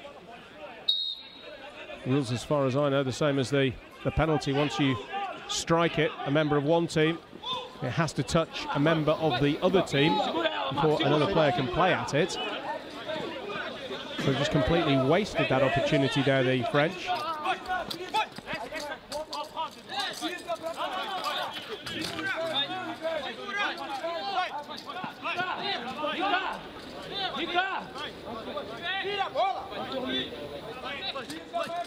Well, that's just what Brazil wanted. Alves Felipe managing to waste up valuable seconds by dribbling the ball, and then at the end of it all, he gets the corner.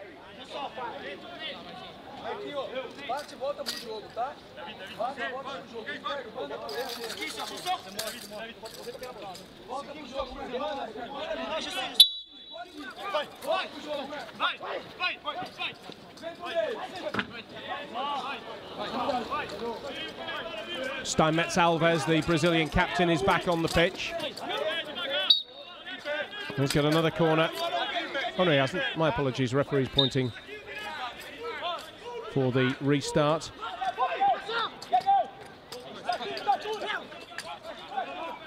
Baron can't reach it. Referee will allow play to continue there. It's Brazil coming forward again. Oh, got the shot in there with Alves Felipe.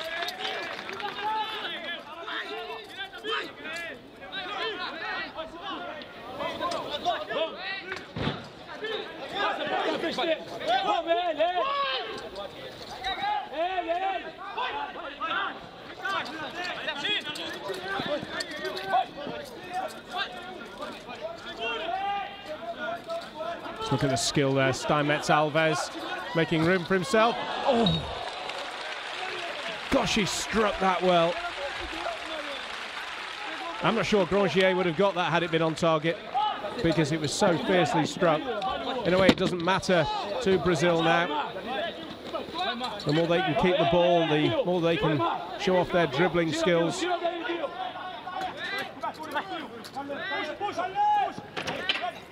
But they conceded a corner there.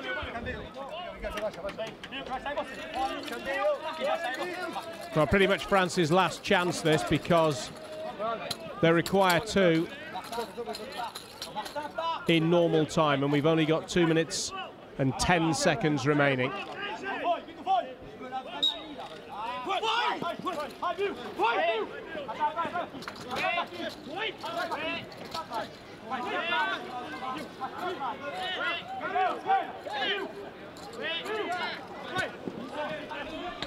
Oh my God, Ricardo, vai nela!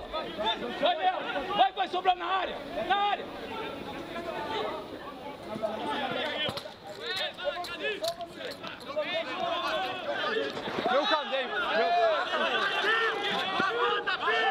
There wasn't a foul. Nobody knows where the ball is.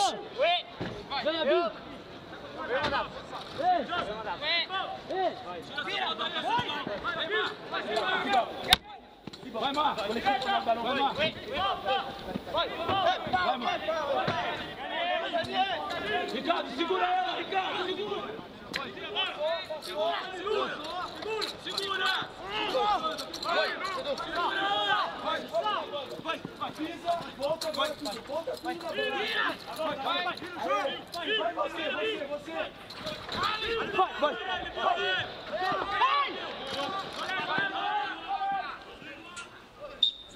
Brazil just allow that ball to dribble out of play into the last minute here of the gold medal match.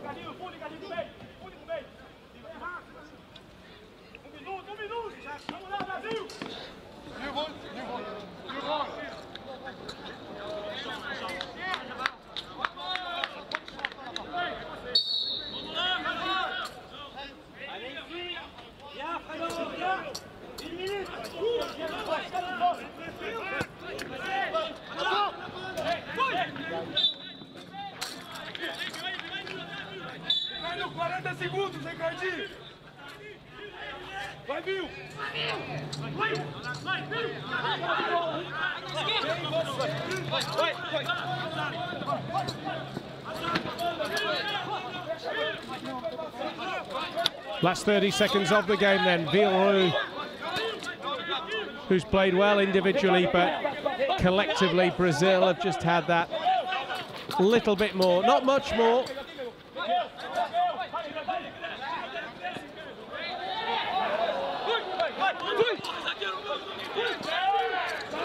The referee's deciding that wasn't a foul. There's the countdown from the Brazilians. Is there a goal in the last second for the French? There isn't, because that's another save from Ribeiro. And there goes the final hooter and the referee's whistle. And Brazil have done it. They have won the gold medal match against the French. A penalty in the first half from their number 9, De Silva, after their number 10, Steinmetz Alves, had been tripped. And then a wonderful dribble from Jefferson, ended with Barrot putting through his own goal. I'm sure Jefferson will try to claim it. Last touch was definitely off Barrot, as scenes of jubilation here for the Brazilians. They were the tournament favourites, and they have won here by 2 goals to 0. Silver then to France, but gold to Brazil. On the pitch, please don't go anywhere. But would you please put your hands together for the London 2012 silver medalists, France!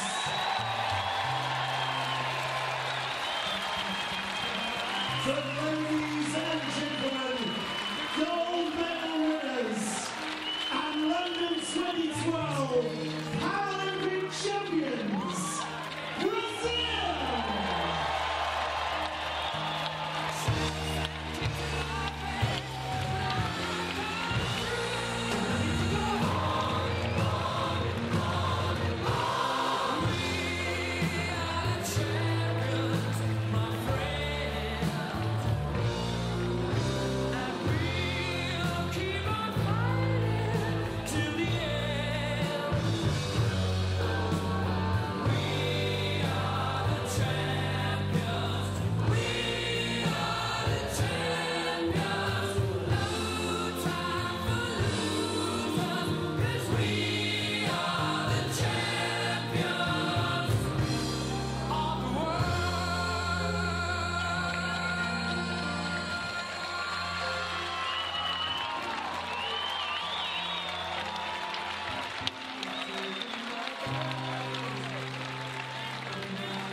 gentlemen, the athletes that have thrilled us and enthralled us here at the Riverbank Arena are getting ready in their changing rooms for the victory ceremony for the football five-a-side.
Ladies and gentlemen, the victory ceremony for the football five-a-side men's team B1 competition.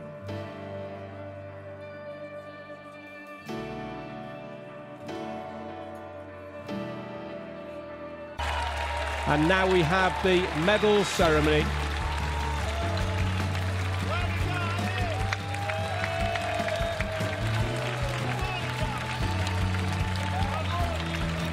Like much of the Paralympics, very, very well supported and appreciated by the crowd, many of whom, I'm glad to say, have stayed in the sunshine here at the riverbank for this medal ceremony. The medals will be presented by Mr. Greg Hartung, Vice President of the International Paralympic Committee.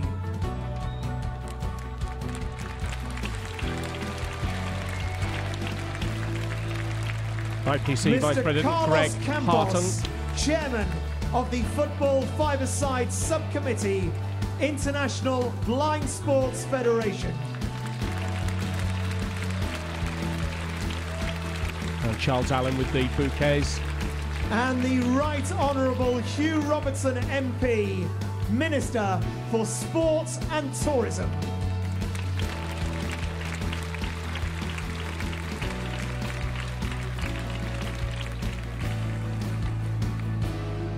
Who are accompanied by Hugh Sir Robertson. Charles Allen CBE, Board Member LOCOG.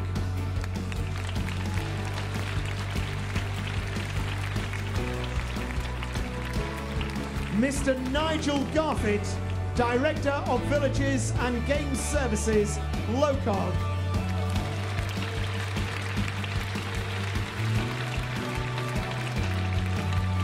And Mr. Sean Dawson, Chief Executive, Lee Valley Park.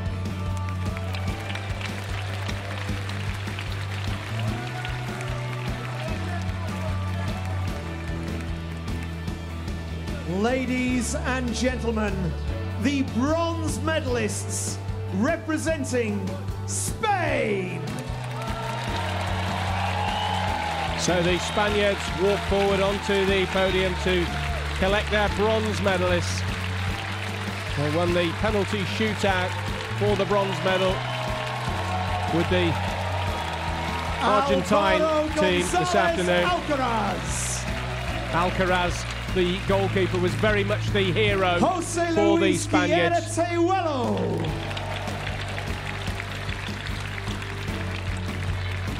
Francisco Munoz Perez.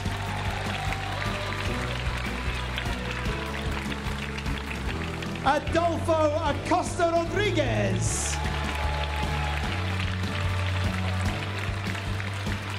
Jose Lopez Ramirez.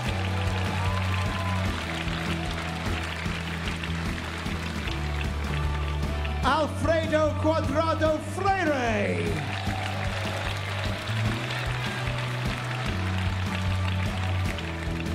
Antonio Martin Gaitan.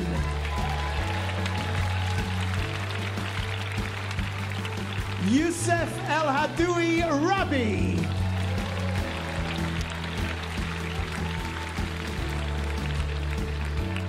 Marcelo Rosado Carrasco.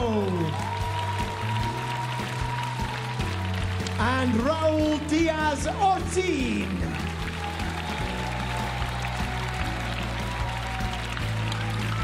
So the Spaniards who picked up the bronze medal. To your extreme left there of the picture, that is the goalkeeper. Kept them in the game against Argentina. And then the Spaniards prevailing in the penalty shootout. Alvaro, the keeper.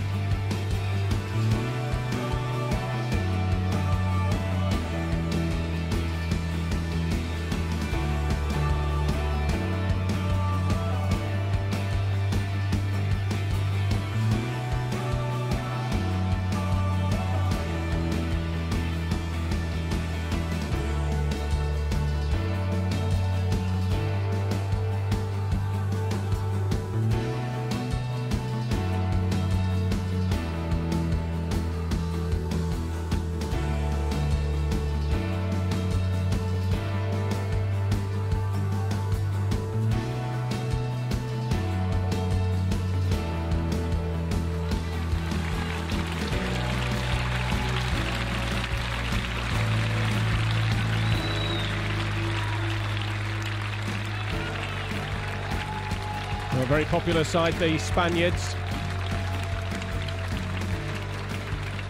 Ladies and gentlemen, the silver medalists representing France.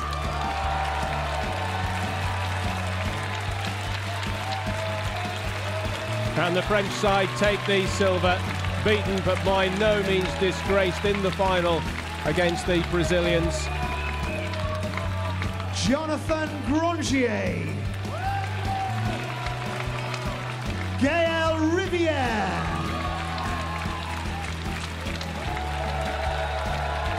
Hakim Areski,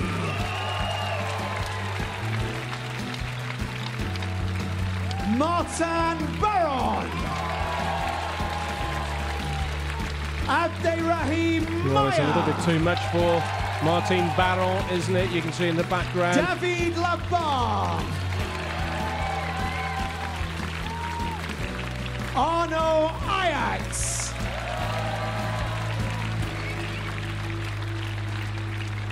Frederic Vierou, Played very well, the captain Ivan Vierou. Wanji-Kepmeni,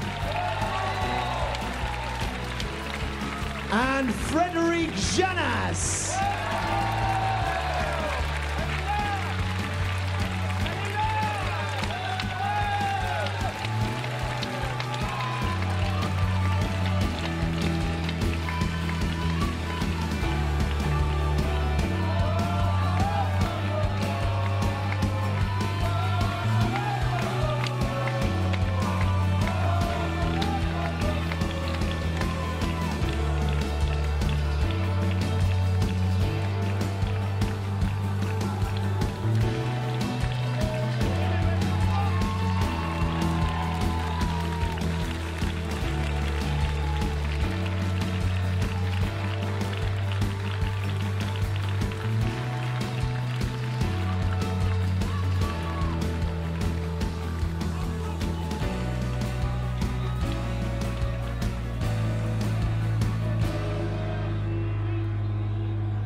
Ladies and gentlemen, the gold medalists and Paralympic champions representing Brazil. So the gold medal goes to the Brazilians, winners in the final by 2-0. Penalty from De Silva at the own goal that came off the Fabio Frenchman Ribeiro Martin de Baron. Vasconcelos, Emerson de Carvalho, Gledson Barros, Cassio Reis, Marcos Jose Felipe,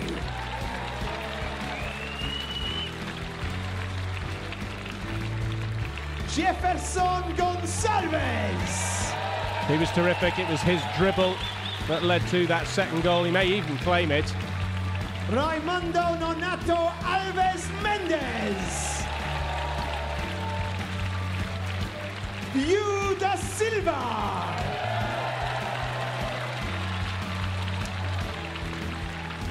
Ricardo Alves. Well, Steinmetz Alves was exceptional, the captain.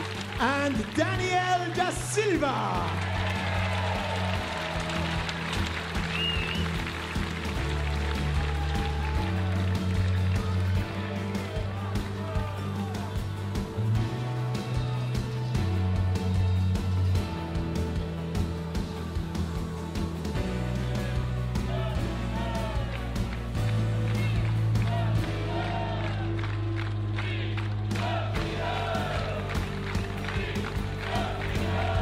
Well, the Brazilians deserved winners, I think, overall.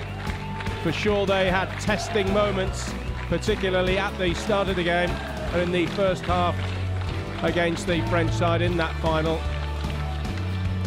And only came through the semi-final against Argentina on penalties, but all round it was an excellent team performance. We always expected, of course, in football, whenever Brazil are involved, they didn't let us down and they did their country proud.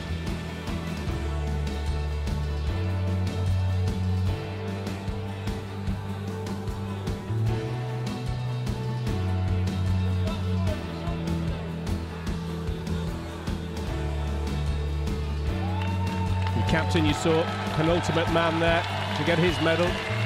Only 23 years of age.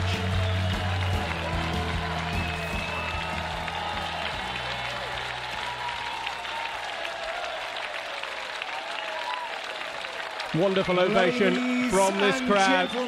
Brazil are the gold medal winners. And now to the national anthem. Please stand for the national anthem of Brazil.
Popular winners and deserved winners.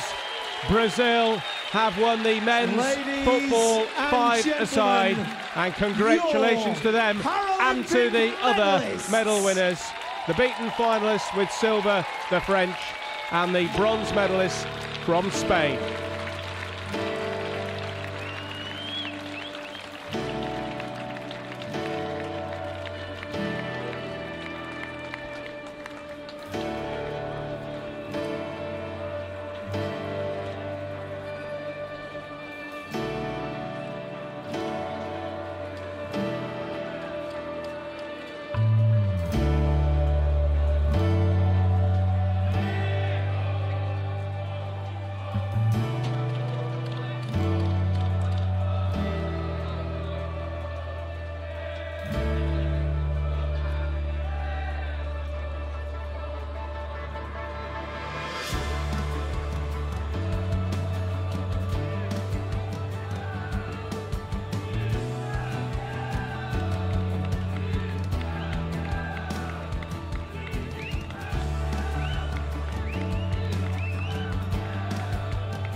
So a fine men's football five-a-side competition. And there are the winners and all the medalists indeed. Brazil with gold, France with silver, and Spain with bronze. So from the Riverbank Arena, we're going to take you next on this channel to the men's singles gold medal match. This is the wheelchair tennis, and watching this one for you will be Amy Bainbridge.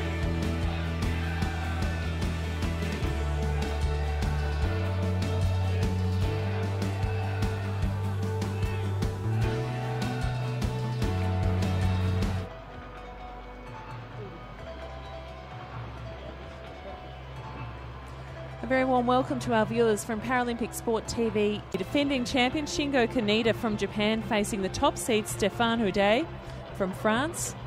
It is the final wheelchair tennis match at Eaton Manor for the London 2012 Paralympic Games. What's just happened in the last hour or so, we've had Esther Vergeer and Marjolein Boos from the Netherlands defeat Jiske Riffuwen and Aniek van Koot, also from the Netherlands, in the women's doubles